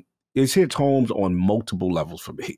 So it's a little bit emotional for me, excuse me, because just the human element first, which is, you know, the layoffs. You know, me personally, I just went through this and survived like a round of this, so to speak. Everyone knows where I'm at. I don't, have to get into that. But right. So to hear that, you know, Microsoft is going to go through that, you know, let's be clear. This is something that's going across the board with big tech. This is Meta's affected, Amazon's affected. You know, I think Amazon just did 16,000 and they said they overhired, like crazy. Yeah, they just did 60. So right now, the way this economy is, the way things are, companies are looking to get slimmer. They're looking at everything that is like the article Jason Schreier put out that is underperforming. That's not going down. The thing that surprised me is once on the Microsoft side that it went to the gaming division. That part, I'm like, ooh, okay, this is different. We haven't seen a mass consolidation like that on the gaming front in some time. Yeah, so now it's like, okay, what's affected? And again, I want to put the human element first because obviously we broke the story because one aspect that really hit home is that generally the way I have experience with layoffs. So generally how it goes is, you know, usually the dudes with the, you know, the least tenure, the guys that ain't been, you know, been there a year or two, you know what I'm saying? That kind of, you know, you worry because you're like, yo, I haven't been here as long as these vets, you know, kind of thing. So if they get to cutting, they're coming for me, you know what I'm saying? Right, when you hear the veterans, guys that pour their life and soul and Halo and 343 and, you know, men and women at Bethesda, you know, like heart and soul. When you hear that, you're like, damn. So the other thing is, and this is the brutal honesty now, the underperforming portions of a corporation are going to get consolidated and cut. They're going to look at everything as a whole. That doesn't mean that Microsoft's going to stop hiring, because they're still spending money, obviously still acquiring. All these other divisions, their future growth, those are going to still go on. But look at what's getting cut. HoloLens, at this point, we knew their commitment to VR was pretty much non-existent. It became a military kind of thing. That was kind of writing on the road. We saw that. But now we got to really get to the tough one, which is this 343. Yes. And me and you talked about it, Manny, right? We've always, at nauseum, like, they could not be happy with the overall financials of what they expected this franchise to do based on the investment they put in, right? And we saw, Bonnie got fired. Obviously, I believe David Berger that we also reported. So we started to see the writers on the wall. But then we thought, okay, maybe there's a turnaround. Now, the question is this, and this is the tough one, I don't know. Is it as a result of the Microsoft layoffs with the 343 situation as a company, or is this Halo and 343, this was in the plans even prior to this? That's the question that I can't narrow. But what I can narrow, and what we have reported, which really hit home for me, bro, this is the majority of the single player people. I was just about to say, yeah, Pierre Hintz wrote in an email to the staff that they've made the difficult decision to restructure elements of the team, which means some roles are being eliminated. So take that as you will. Now, once I hear the single player, now to me, the roadmap has changed. My opinion, everything that we were saying prior, that I was saying prior, that has now changed, because not only that, then you got Staten. And we got to be honest. That's a symbol. That's symbolic. That is the person who was brought in to fix. That was the brought in to turn it around and steer the ship. That is the last strand of hope a lot of people had that they will try to turn this around. This, to me, sounds like a multiplayer focused situation. I got to be honest, Matty, I don't know how I feel about that. Yeah, what does that mean for Halo Endless or whatever? Halo Infinite, I think it's safe to say, and I won't get into specific spoilers, but Halo Infinite, for all intents and purposes, ended on a cliffhanger. Yes. It ended on a cliffhanger. And it was very clear that they were going to probably try to tackle a Destiny model of sorts with seasonal content in the multiplayer with little updates to the campaign over time until the big drop happened with a new story. That's not to say that that'll never happen, but when you can the single player, yeah, I think that the plans definitely had to have changed, right? Like, maybe we just need to go make another full Halo game, if anything, not support Infinite. We said for a while that Infinite and a 10-year plan just sounded like a really bad investment right now. And of course, like, people are counting on the bounce back, but with all the turmoil, now layoffs, Bonnie gone, now you're Icon, right? The guy that we were all looking to as kind of that beacon of hope of, like, remember when we said Bonnie left, we're like, it's the Staten era now. Like, that's what they set up for. And, you could look at it two ways, right? The optimist view, things are good, managerial setup, roadmap is stable. We did just cover last week. They said the roadmap's staying firm. It's on track. I doubt that changed out of nowhere. Pessimist says they're throwing more managers at it. They're saying, we're kind of in trouble. We're cutting down the single player component. Everyone's gone. And, it's hard to read because you put it perfectly. This is in the mix of 10,000 layoffs happening by the end of March. Not happening now, like immediately, but a lot of people are being let off. And 343 seems to be amongst the gaming division the most to go. Now, again, I'm like you. I'm considering the human element, but we have to talk very matter of fact that there is something to be said about, we don't know the numbers for Bethesda yet, but there is something to be said about major figures, veterans, and 60 plus people out of all Microsoft's gaming division that 343 got hit the hardest. I don't think it's looking too deep or being insensitive to take something away from that and say that is a product of something that happened before. I'm not going to attach specifically underperforming employees to that. But when you look at everyone else who is affected or not versus 343, I think it does say a little something there. And we said for a while, like, how can they keep going? Originally, it was just Bonnie Ross, though. It was like, we need to change of leadership. But what we didn't anticipate is like, yeah, big tech is cutting down big time. And that this is a reality that we could see happen. People may not remember, like the early 2010s, whenever a game launched, it was like guaranteed you were going to lose your job for a lot of people, man. Like a lot of people would be laid off because they just go back to like tighten up for the next game and then expand again. And this is crazy because one thing we learned during 343's development cycle with Halo Infinite is one of the problems they had was everything they signed on for was like contractual. So when they lose employees, it's significant because they were already bringing on so many people on a contractual basis that now that circle is tightened more. And I'm just so curious to find out what this means for their future. Like we talked a little bit about it. And I don't want to go full speculation here, but we talked about it a little bit, like, what does a 343 look like without Halo? And I feel like now if you're scaling down, obviously due to potential recession incoming, right? But if you're scaling down, you've now removed what I would call your heart and soul of your current franchise you're attached to. How can we say they're doing Halo next? I think they're going to continue to support Infinite for at least some time, but I know it's a reach for people, probably not a reality we're ready to process, but I just don't see how this is the Halo team. It doesn't add up, does not compute. It seems like Xbox saw a failure and they responded, or Microsoft saw one, like a failure in launch, a failure in adjusting, and the fans made it known and they've responded to that. And I don't know if that means no more Halo for them or not, but I just think it's food for thought given everything that's happening. But I've been going for a while, so pass it back to you. You're on fire right now. Like that's the harsh reality, you know, because up top is making a statement.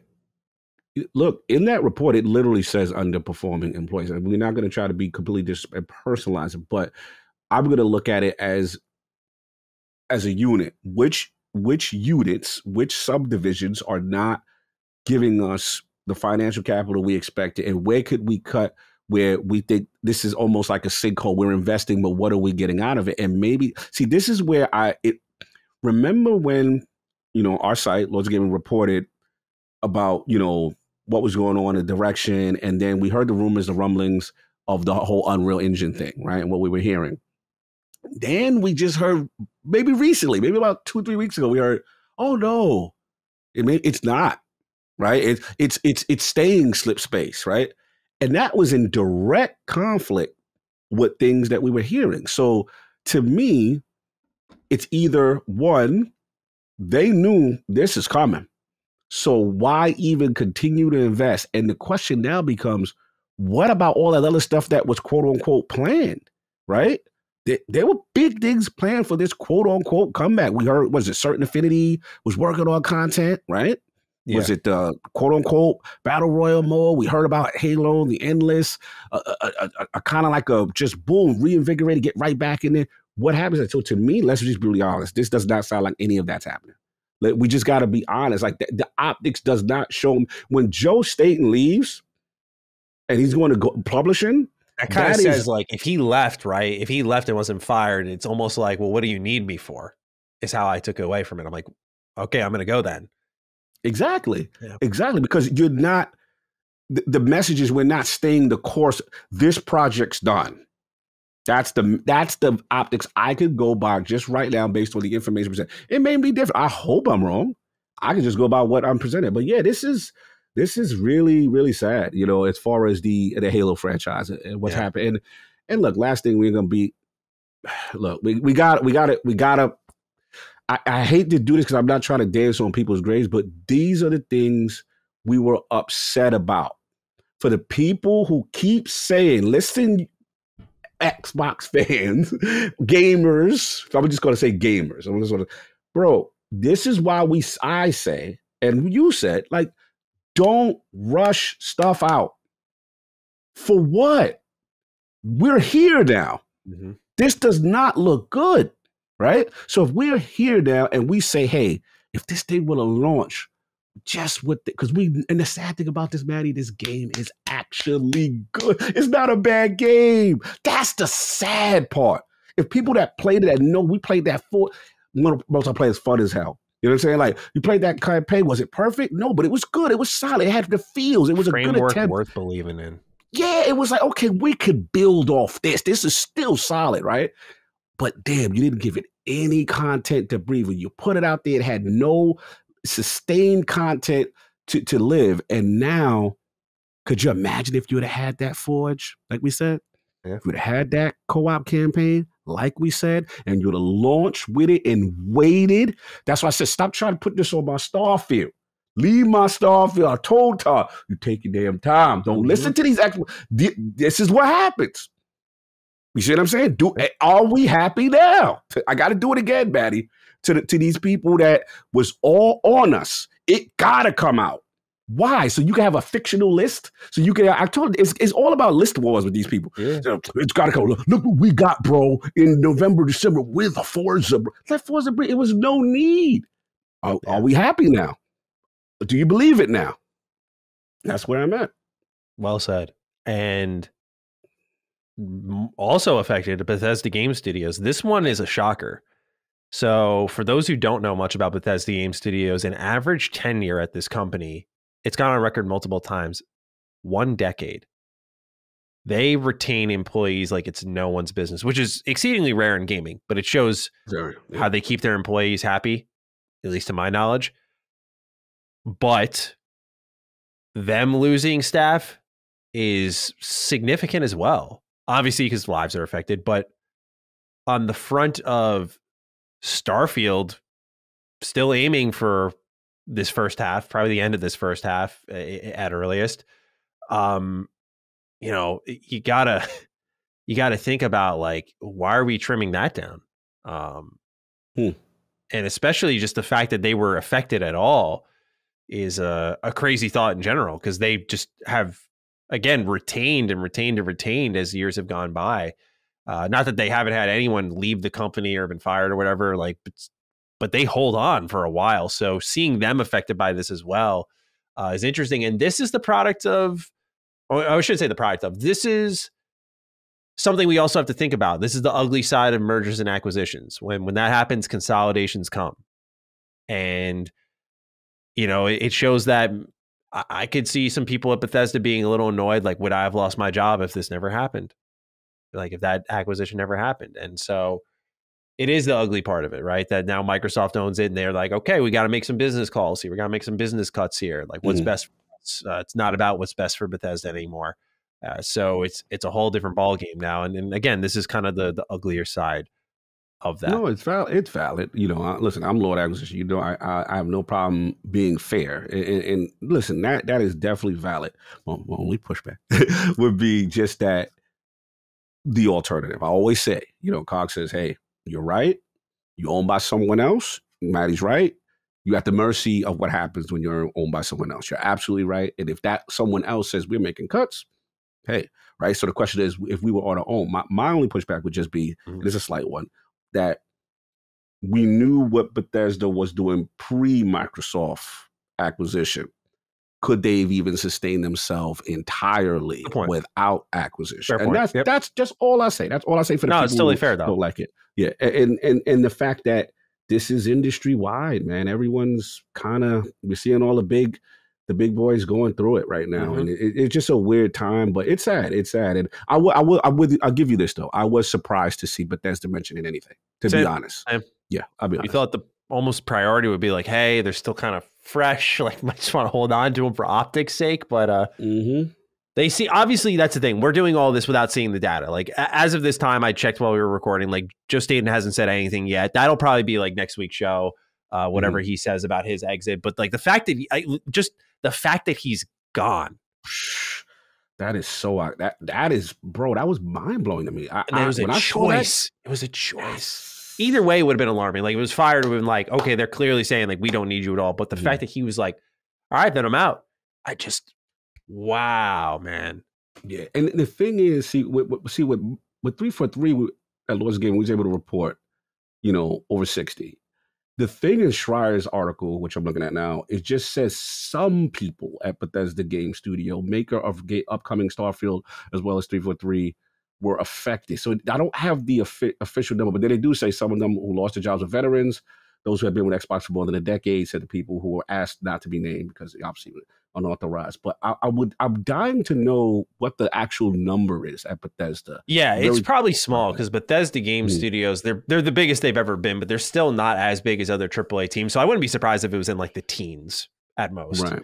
I'm curious. It's just the fact that it even happened. You know what I'm saying? Like that's to me, at least in my history of covering them, pretty surprising. That like it was noteworthy enough to be like, okay, we're gonna trusting Jason's work, of course. Like he's gonna make note of it.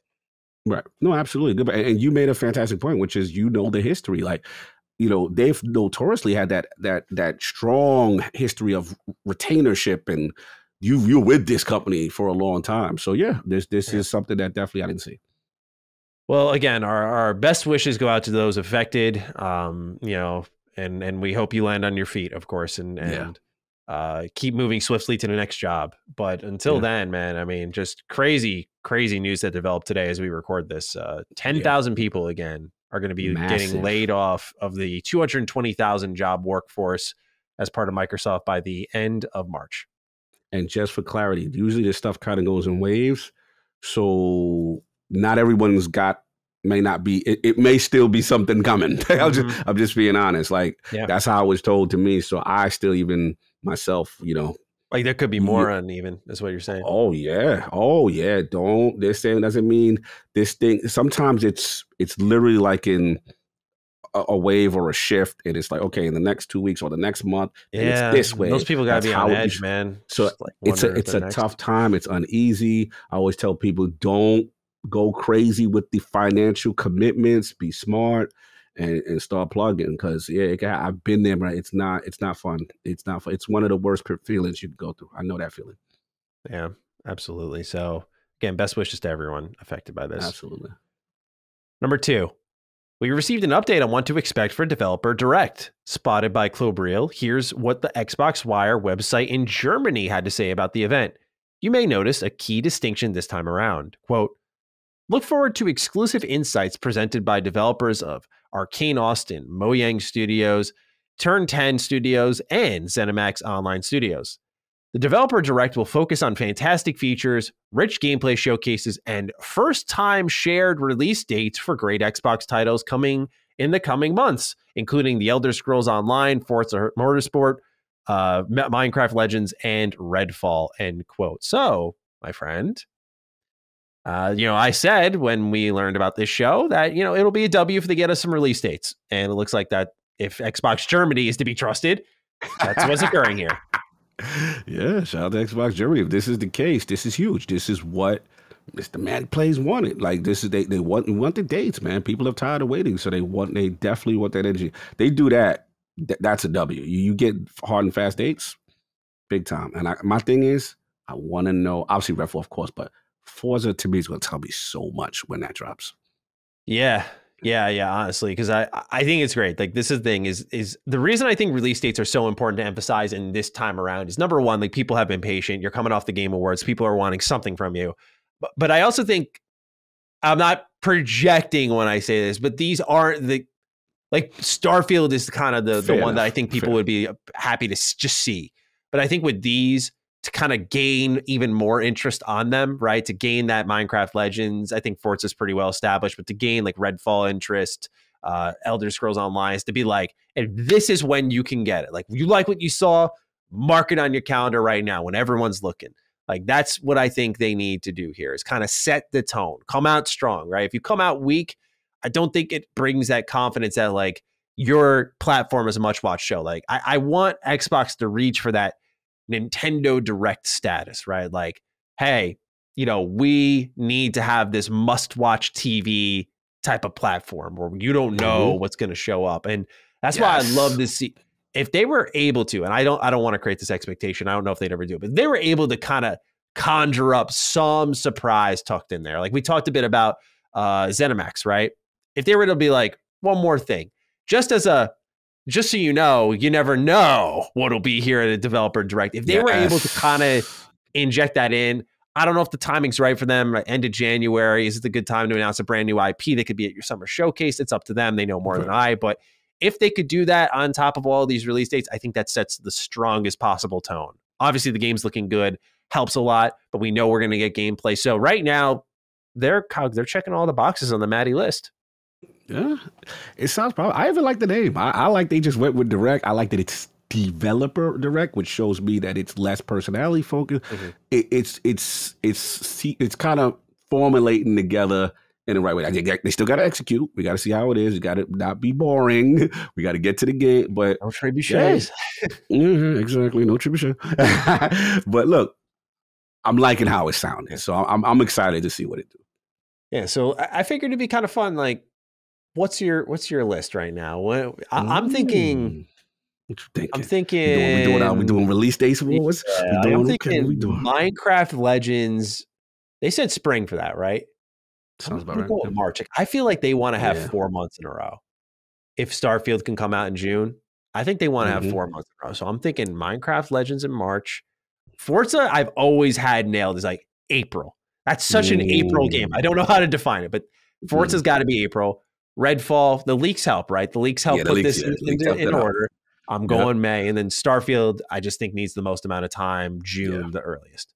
Yeah, I think you're on fire. I think you got it. I think that makes the most sense. That would be exciting, right? That's the exciting thing. And then people that listen, I know the hardcore be hating on, and I'm even guilty of it, be ignoring what Minecraft is huge.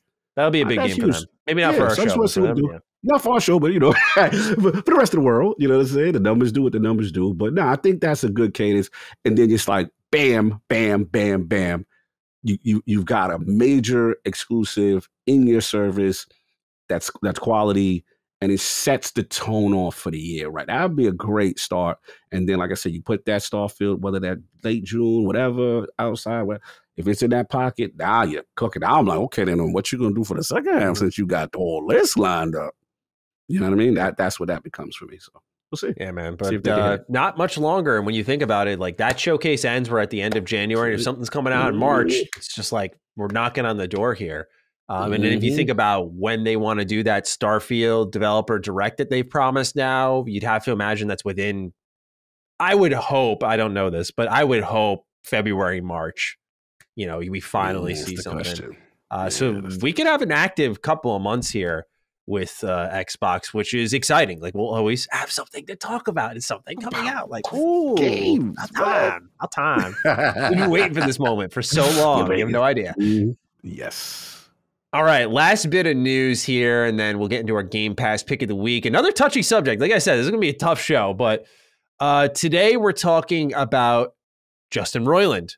Obviously, High on Life just came out. It was a monstrous success for Xbox, the biggest third-party day one Game Pass drop ever. They were extremely pleased by it. We could tell by how much they were talking about it, which we always talk about Xbox communication, promotion. They were thrilled by this one. We talked a lot about High on Life 2. What are you going to do with that? Do you get Squanch Games? Do you partner up with them? This set of news certainly may throw a monkey wrench in it if it goes the route that it seems like it may. So for starters, there's 2 bits of news here. Number one, Rick and Morty co-creator Justin Roiland has been charged with domestic violence. This was 1 count of domestic battery with corporal injury and 1 felony count of false imprisonment by menace, violence, fraud, and or deceit. He has pleaded not guilty to both charges in 2020. And a date for the trial has not been set, but another pre-hearing trial is set to take place on April 27th. And that court documents had said Roiland was released on a $50,000 bond in August of 2020. So that's kind of what's happening. Then there's the alleged side of things. There's the alleged direct messages coming from Justin Roiland. I am not going to read them out loud because they're kind of ridiculous, but these alleged texts or DMs are between Roiland and a 16-year-old fan of his.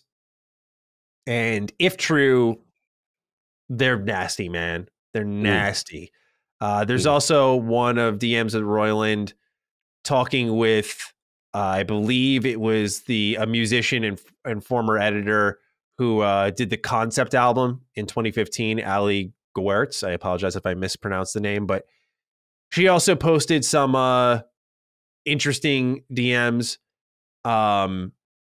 So you can look into those as you so desire. But point being is that trouble's brewing on the home front for Justin Roiland. That does impact what is going to be a potential sequel to a monstrous Xbox IP. And Ott Apps has the write-in. My Dukes, after the resounding success of High on Life on Game Pass, it seems like a no-brainer for Xbox to team up with Squanch Games for their next project. However, the CEO and co-founder, Justin Roiland, has been charged with felony domestic violence in California. Justin is obviously entitled to due process, and I'm passing no judgments here, but we know that the court of public opinion can be less patient and less forgiving. That is entirely true, Odd Apps. And this puts a bit of a dark cloud over Squanch Games. My question is, what should Xbox do in these situations? They have to be cognizant that they might get some blowback if a partnership is announced in the future. We saw reports that Xbox passed on Moon Studios' next game because of allegations that there was a toxic environment at the studio. So they have shown that they're willing to cut studios loose. What say you? Have a, well, I started to work out for the first time in years and now I can't move kind of day with the double X. Odd Apps with the double X. We talked about that on Constellation a bit there. So shout out to Odd Apps. Hey. But yeah, Cog, I mean, this is, again, another messy situation here. I'm just curious as to where you are at with how things are going with Squanch Games, Justin Roiland, Xbox, and how you foresee them playing out. Yeah, shout out to Adams. This is a fantastic question. I think he's spot on, honestly. I think that, unfortunately, in this day and age, first of all, what he's being accused of does not sound good at all. No, not at all. Or the text messages and stuff like that that's come out, the DMs and stuff that's come out, do not look good. But at the same time, I'm trying to be fair. But the old adage, it isn't until proven guilty kind of deal, and we got to wait till things process. Sometimes you see things turn around. Sometimes not. Sometimes it is what it is. And that person is that, right? So we have to see. But I think Hot Apps is on it. Unfortunately, in this climate, public opinion, image, business, listen, not to get all, we see what's happening to Kanye. You know what I'm saying? So let's be real. Like, corporations don't want to deal with none of that. They like, nah, fam, we take your personal business. And we don't want any of that associated with our brand. The brand comes before the individual. So, let's just say hypothetically, because we were just talking about this. We were like, High on Life did so well. Like, it just blew past. It was up there with the Call of Duties, and it was just outrageous. Yeah. This thing became a TikTok sensation. And now we're like, yo, they're in the bargaining. Well, we're like, they're in the bargaining tip. They're in the dominant position when it comes to negotiations. I literally said, I'd love to be their lawyer. Woo, how things may have changed with this, because now Microsoft. I'd hate to be their lawyer. Oh yeah, now, woo, like, bro, Microsoft, like, look, if that was the case, yeah, that's on hold right now. You know what I mean? Like, we've all been there as a, like, I haven't been there with this situation, but we've been there with, like, when you're anticipating, let's say as content creators, we anticipate like a big guest or something real special to happen. And then you get we'll get back to you. Yeah. You know what I'm saying? And now, like, that deal that you thought was going to happen, that email, that big date, don't happen. Mm-hmm. And who knows what happens here unless it's like a Johnny Depp situation, the man get completely exonerated. Mm-hmm. Then it's like, okay, but right now, as the expression, the block's hot. And no one's touching you right now until this get cleaned up. Oh, no, Microsoft can't. We can't associate pure brand with this level of buffoonery. No, you go clean that up, and then you get back to us, and we'll see if we entertain you. That's how this goes with big corporate. Yeah, I mean, how unfortunate for them, right? We talk about, like, having their finger on the pulse and how PlayStation does it so well, and they finally have a moment where, like, again, from announcement, I was saying, like, this is going to be a huge sensation when it drops. It's going to take over, and it did exactly that. And now it can just end like this. And, I think I'm with you on this front that, they probably get so many submissions to Game Pass and so many different games to look at that they're not going to hang their hat strictly on Squanch Games. Like, certainly prior to this, it was a situation where you'd have to imagine, as a corporation that doesn't want to get their hands dirty, this just seemed like an obvious deal to make for the next game. Like, let's get the partnership going. let's see what you're cooking next game, and we'll see how we feel about it. But seemed pretty likely that they'd at least want to sign them on for Game Pass. Exclusivity again, who knows, but at least Game Pass. Like you said, yeah, he's entitled to his due process, Justin Roiland is, and we'll see how it plays out. But if all of this ends up being true, even some of it ends up being true, that's a lot of trouble my man's in. And oh my, it's not going to go well for him. So that leaves Squanch Games kind of hanging out to dry. And yeah, Xbox, they're just not going to dirty their hands with it. It's the same. It's like we take the Hogwarts Legacy conversation we were talking about earlier, like known problems, right? Like, you know, you're going to have a problem. And as a corporation, you don't want that problem associated with your brand. You want to avoid that as much as possible, like PR 101. And so I think even if proven innocent somehow, that they're just going to be like, we're okay. Because then it's, you know, how it works. Just the public opinion, the public mind is made up. And I just kind of would say expect them to wash their hands of this regardless, because they get so many other options. There's so many other ways to go. Certainly their only hit will not just be High on Life. It's got to be something else. So maybe they would just be like, well, let's go find that something else. I don't obviously know at the end of the day, but just I think given how potentially fucked this situation is with Justin Roiland, if it ends up being true, they're going to want to be a mile clear of this thing once it's all said and done. Yeah, we just got to see how this thing play out. Yep. We got to see how it play out. But yeah, I agree. I think not much really more even to be said here. Once that decision is made, and they may have already started their distancing. Yeah. Yeah, like, oh, hit us up when you got something else to show. And they send the email in. Trash. Facts. You know how it go. 100%. So that's what's going on in the world of Xbox. With that, we move into our Game Pass pick of the week. Cog, you got this one, and I'm very interested in your pick here, sir. Yeah, Cog trying to change his ways, as I've been, accused of living in worlds. Been accused of playing, my favorite stuff over what the public want. And I got to be real, Monster Hunter has always been a game that theoretically Cog should like this. I would agree. Yeah. There, got you, your big sword. You're going on the hunt. You're doing these battles with these monsters. And I remember early days of the Switch. I'm like, all right, I'm going to play my first Monster Hunter game, see what this whole thing is about. And bruh, that performance. And I was just like, Monster Hunter was this? Sorry. It was like a remastered one. It was Monster Hunter. Oh, what is the name Ultimate of this one? 3? It was like a Japanese one that was kind of ported over. I'm just trying to remember. It's irrelevant. Sorry. Yeah, no, I tried it and I was just like, I just couldn't get over it. I'm just like, man, I want to play it for the big console. But then, I'm going to be honest. This is where Game Pass is beautiful, because I'm like, I'm curious, but I'm not $70 curious. So, so that's what always happened. I couldn't see myself plunking down the cash and be like, I'm going in on my Monster Hunter game. That's it, kind of thing. So shout out to my Mon Hunt people, man. They go hard. They go hard. Oh, you sound like me now. Okay. Yeah, they go hard. And I was like, look, bro, you ain't got no excuse to not to just fire it up.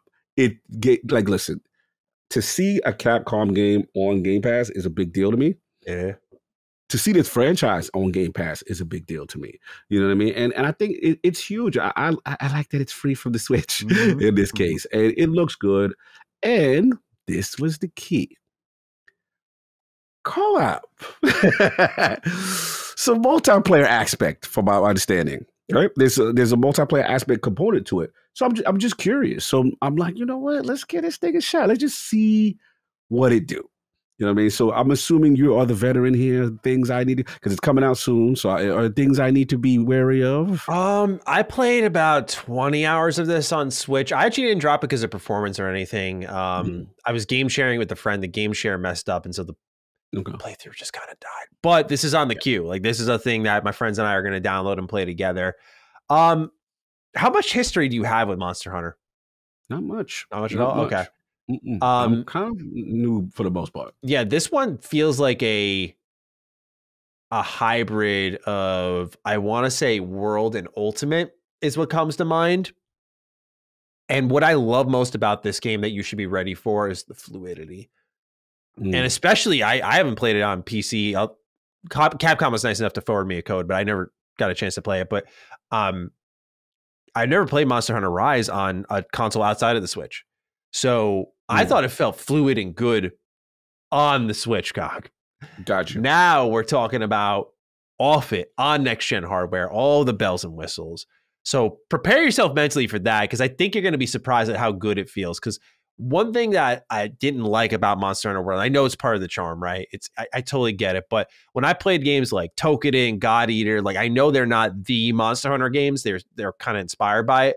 But they had a fluidity and a speed to them that had the Monster Hunter quality still. And I love that feeling. Monster Hunter just ramps it up in Rise. And I just think you get some cool combos, taking out enemies, weakening them, not too hard. And other thing is the grind isn't as intense here, I don't think. And this may be just my 20-hour ass talking compared to someone listening who's put like 100 plus. So feel free to write in, correct me if you so desire. Totally understand. But from my experience, like when I wanted an armor set and I needed to get certain things, it wasn't like go fight this thing 18 times and you might get it. Like, no, that Destiny 2 on that? Like, no, you're not doing that here. Like okay. At least in my experience, I got it quicker. Because what happens is each body part has that piece of loot attached to it. So it's like chop off its tail, you're gonna get X, Y, and Z. Like you're going to get that. So you'd have to fight them, but you'd be like, okay, I gotta fight them 3 times instead of like 15 and hope I get something out of it. So that's something that really clicked with me. Otherwise, man, I mean, I think I have a feeling you're probably gonna gaming ninja, probably gonna pick the dual daggers and get the speed on. Yeah, they get the dual joint. Yeah, I feel like you're gonna enjoy it a lot, especially the co-op element. You're playing it with some friends. The one that I played is Monster Hunter Generations Ultimate for Switch. Okay. That was the one. I was like, it's okay, but I didn't know if you played that one. That one's that's more of your traditional. I'm not going to act like a serious expert, but like I started with, for those who don't know, with Monster Hunter Freedom on the PSP. That game was awesome, by the way. I loved it. Okay. Yeah, but I'm trying to remember. I think Monster Hunter Rise keeps it more open-ended where you don't have loading screens between biomes. I'm not 100% sure on that, but previously it was like zones, you run, loading screen, and then you're in the next zone. I think this one's all interconnected to my memory, which is another improvement. It's going to feel a lot better for you to explore, unlike when you were playing Ultimate where you're just like slugging around, slugging around. You're like, this doesn't even look that good. It'll be loaded so much. That's where I was at. I was like, you know what I mean? I was trying with it, but I was just like, I need this on a more powerful console. Yeah. You know what I'm saying? And I didn't play Rise on Switch, but because I was so soured by that other experience, that was the other thing. So yeah, but no, I'm willing to give it a shot. I think you'll like it. It's got an addicting element for some people. I never got addicted to Monster Hunter. Only Monster Hunter style game I really liked was Freedom Wars on the Vita. Shout out to anyone listening who knows Freedom Wars, the good word of Freedom Wars. I know Colin preached about it a lot, but like, Freedom Wars is the shit, bro. You're literally like a prisoner whittling down your sentence by doing missions. And it's just such a cool universe. And they give you guns and stuff. It's wild. It was like the last big, outside of, I think it was Killzone Mercenary, the last big AAA game to hit that platform. Such a great send-off. That system's amazing, but that's off topic. Oh, yeah. Legendary system. Legendary. Oh, we were talking about that. Do a second one. I know. It's like, they killed me with that. Come on. That to me is like, man, pull Geo up, get that going, bro. Yeah. Anyway, Game Pass pick of the week goes to Monster Hunter Rise. I think y'all can guess what next week will be when I step into the ring. Something's cooking.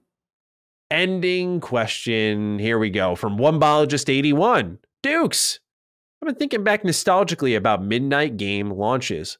When I was just 11 years old, my mom took me to the Fallout New Vegas midnight launch, and it became easily one of my most fond gaming memories, one of my favorite moments with my mom. The following year, I got Skyrim at midnight. But since then, I haven't made it to another midnight release. My question for y'all is, have the Dukes ever attended midnight game launches? And if so, what were some of your favorite memories of those events? Side note, a Defining Duke meetup for the Starfield midnight release would be legendary. That would be kind of fun. That'd be kind of fun. Yeah, where's the Defining Duke hotspot on the globe where we just go there and meet like 8 fans?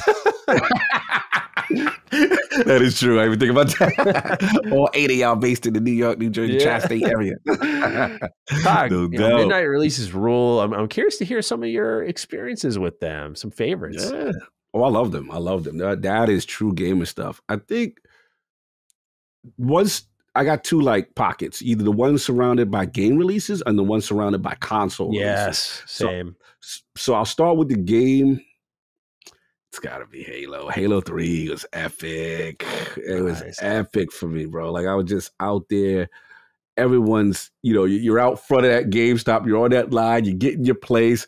Then it becomes a camaraderie. It's like, all right, bro, you know me. I've been here. You're going to step off for a second. I got your spot. You know what I mean? Kind of thing. And then you just meet people and just talking about games and gamer tags or exchange and stuff like that. And then there's no greater feeling when they finally raise that gate up and it's like, all right, we're going to start taking people in, and that excitement, that giddiness at the register. You can't wait for you to get it. So yeah, Halo. And then it's always, let's be honest, like, as Mr. Retro Rebound, like the physical, man. It's something about that fresh collector's edition or whatever you get. And, you know what I'm saying? I still right here should get it. It's gonna probably cause so much problem, but I'll try. I still have it. There we go. Here we go. Still have it. Oh, this is from back then, bro. And then it came off, and then you got your little, you know what I'm saying? You got your little games in there, you know what I'm saying? Like, bro, now I got a Mass Effect in there. Still got the joint, you know what I'm saying? Like, bro, like these are the moments. Let's say essentials on it. Halo 3, what's beneath it? Yeah, this says essentials. So I don't know. I've never seen that box before, so I'm researching in real time. Yeah, man. So it's like you just get all that cool stuff, you know what I'm saying? It's just a dope feeling, bro. Like, there's nothing that beats the midnight launch and all that. So, yeah, man. Dude. So that's that. As far as consoles, I would probably say, so many. I mean, Xbox was in New York. That was big. On my birthday, it was big. Yeah. Xbox born on my birthday, big. It's iconic. Can't say it's not. I want to give some love also.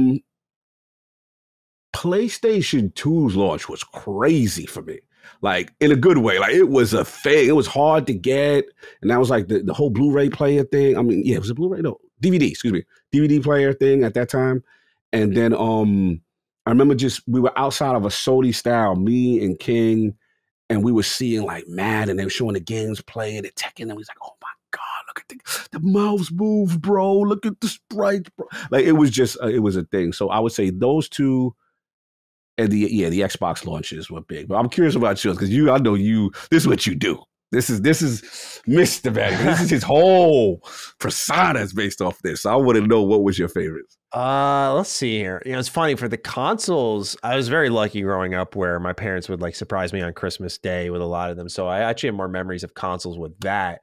Whereas the midnight release console I remember most was actually the Xbox One, man. The Xbox One was positive too. I remember I was hyped, bro. Rise, Son of Rome, Dead Rising 3, day one. I was ecstatic. So I remember I finished class. Yes, sir. Look at that. Look at that. Oh, man, right on site. So I finish up class. I go home. I grab pajamas. I grab double layers of everything. I grab the balaclava. Because it was cold as hell out, grab the winter hat, books, a little handheld. It's 3 p.m. and I post up outside GameStop and I get ready. I start holding my spot online. I was at that point number 3 online. Number 3 at 3 p.m., right? Crazy. Wow. Crazy. And I remember waiting there all night. My buddy eventually came through, gave him my spot online. And I remember walking into Subway, dude, looking like a menace. I remember my outfit clear as day. I was wearing Pop Figure Justice League sleep pants, a gray Vault Tech hoodie, a balaclava, and I had a fucking New York Rangers winter hat on. I looked insane. I looked dangerous. Like nowadays, if I walked in, they'd call the cops. That's what would happen. They'd be like, yo, no, please, dude. Like, it's okay. Don't do it. I was like, no, I looked ridiculous, but I was trying to be efficient. I was trying to stay warm. I have a picture of me in that outfit. I'll have to dig up. Maybe I'll post it in Defining Duke server without context so they can just see what I'm talking about. But anyway, I remember that. That was probably my favorite one. Just getting the console, walking out, coming home, setting it up, taking my picture, do my photo shoot first with the games leaned up against the box. You gotta do the photo shoot. Gotta do the photo shoot. So that was definitely my favorite console one because it was really the only one I could think of. But when it comes to games, oh man, did I do some game releases? Let's see here. Let's go. There's a couple. There's a lot. There's one I remember. One that comes to mind as a random one is my buddy and I were going to get Resident Evil 6 and NBA 2K 2012, and I remember we were picking it up and like it was just the most out of pocket one because like we got pulled over. It was like a 15-minute drive. We got pulled over twice, and I was there and. A lot of people in my high school assumed the same thing. They just thought I was like a stoner just by the way I looked. Like I had the bags under my eyes, I had the long hair, I dressed like a skater, so I guess I smoke a ton of pot. Like that was the assumption.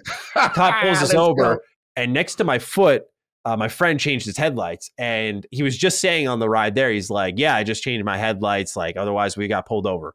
Boop, boop, boop, boop. Here comes the cop, pulls us over. So I'm sitting there in the car. I'm just like on my phone chilling, and he's like, "Son, what's that box near your foot?" And I'm like, what are you talking about? He thought I had drugs on me. I was just like, got the stash, I showed him, I'm like, it's that. Because my friend was just saying, like, he's like, do you know your headlights out, sir? And he's like, I just changed my headlight. And so then he goes to me. He's like, what's that box near your foot? I'm like, oh, this? I pick it up. I'm like, it's the headlight box. So I remember that. That was like, otherwise the midnight release was whatever. But I think another one of my favorites was GTA 5, just because of how packed it was. Like when I usually when you see a crowd of people, I'm like, oh shit, this sucks. But when I see it for midnight releases, I get excited because I'm like, man, like I'm with my people right now. This is great.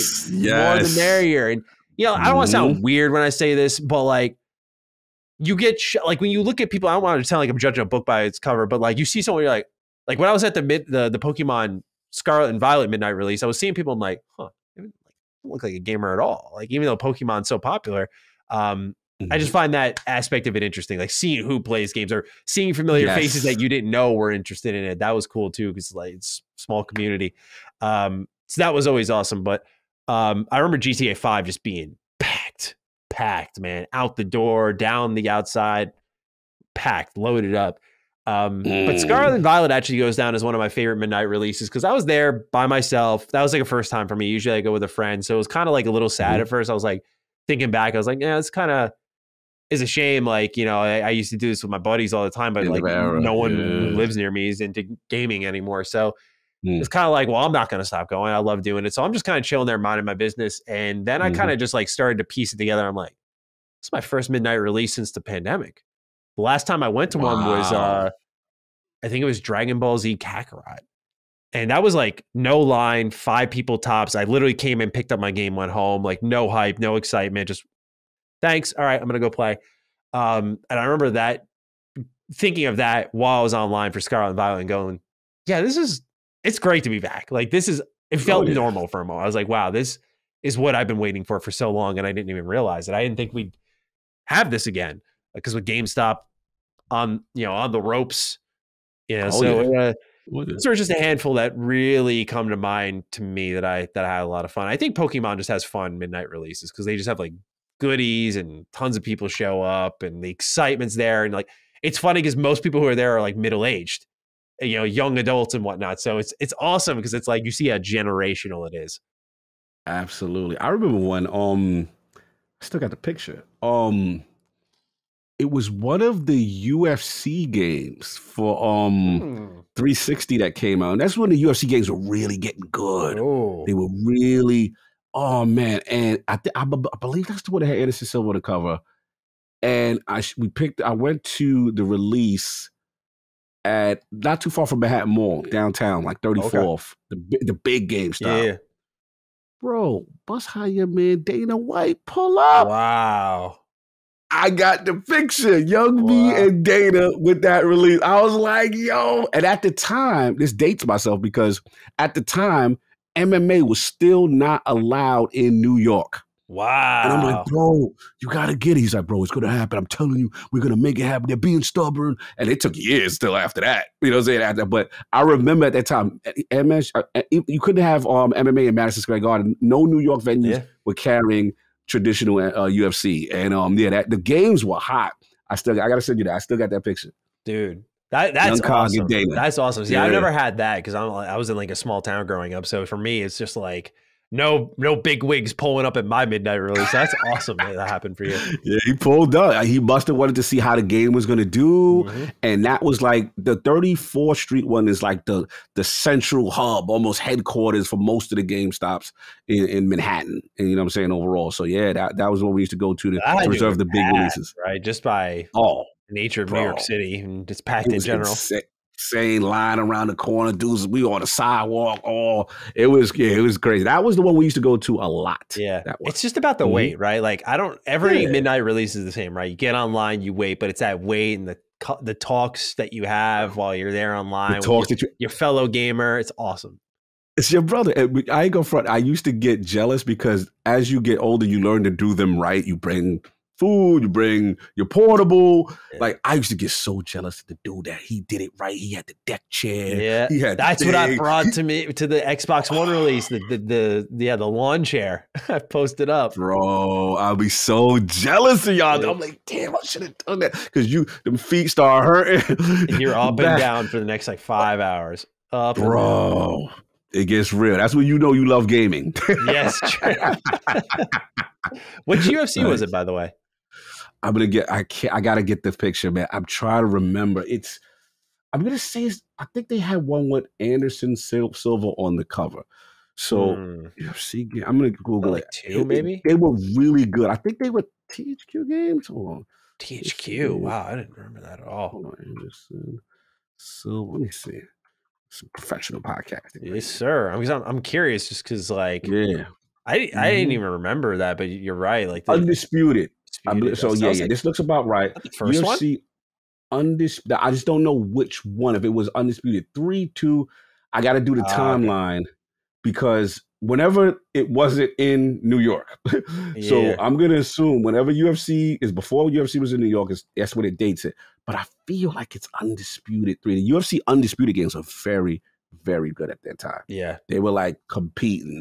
Those were really simulation based, very, very good. My friend loves them. That's why I was asking. Yeah. But it's a great question, Onebologist. Thank you so much for writing in with it. And Cog, I can't believe I'm saying this at the 2 hour and 30-minute mark, but this is it. What's this? This is it. What's this? Done nice and early. We're an hour earlier than last week. That's fine. Next week we're going to be plenty busy. So it where's works our out. Statistician? So, Cog, we got this deep. If the audience got this deep, what's the hashtag we're feeling? Because our main subject, I don't think is really hashtag worthy, so to say. So there's really no definitely ain't doing layoff DD. Yeah, no layoff DD, and no Roiland DD. That. So facts. We definitely not doing that. Oh man, that's a tough one. Right. It's let me scroll through some of the write-ins we got here.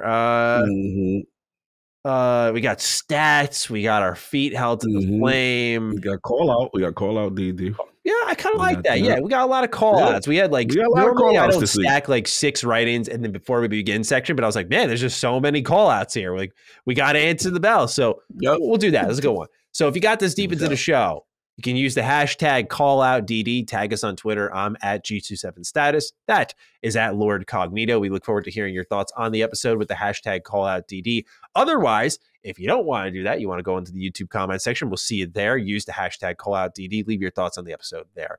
Until then, though, we'll see you next week to talk about what's going on with Developer Direct and much, much more. So take excellent care of yourselves, and we'll see you then. Peace out. Peace. Defining Duke, an Xbox podcast, is a product and trademark of Last Stand Media and Collins Last Stand LLC, and is recorded from the United States of America. The show is conceived by Matthew Mr. Matty Plays Schroeder and me, Colin Moriarty, and is written and produced by Matthew Schroeder. Matty's co-host is Barry Lord Cognito Eversley. Defining Duke's executive producer is Dustin Furman, and the show is edited by associate producer Ben Smith. All of Last Stand's theme music is by Ramon Narvaez. As you know, all of Last Stand Media's shows, including Defining Duke, are fan-funded on Patreon at patreon.com/laststandmedia. The following names are at the producer support level on Patreon, and we're thankful for your kindness and generosity.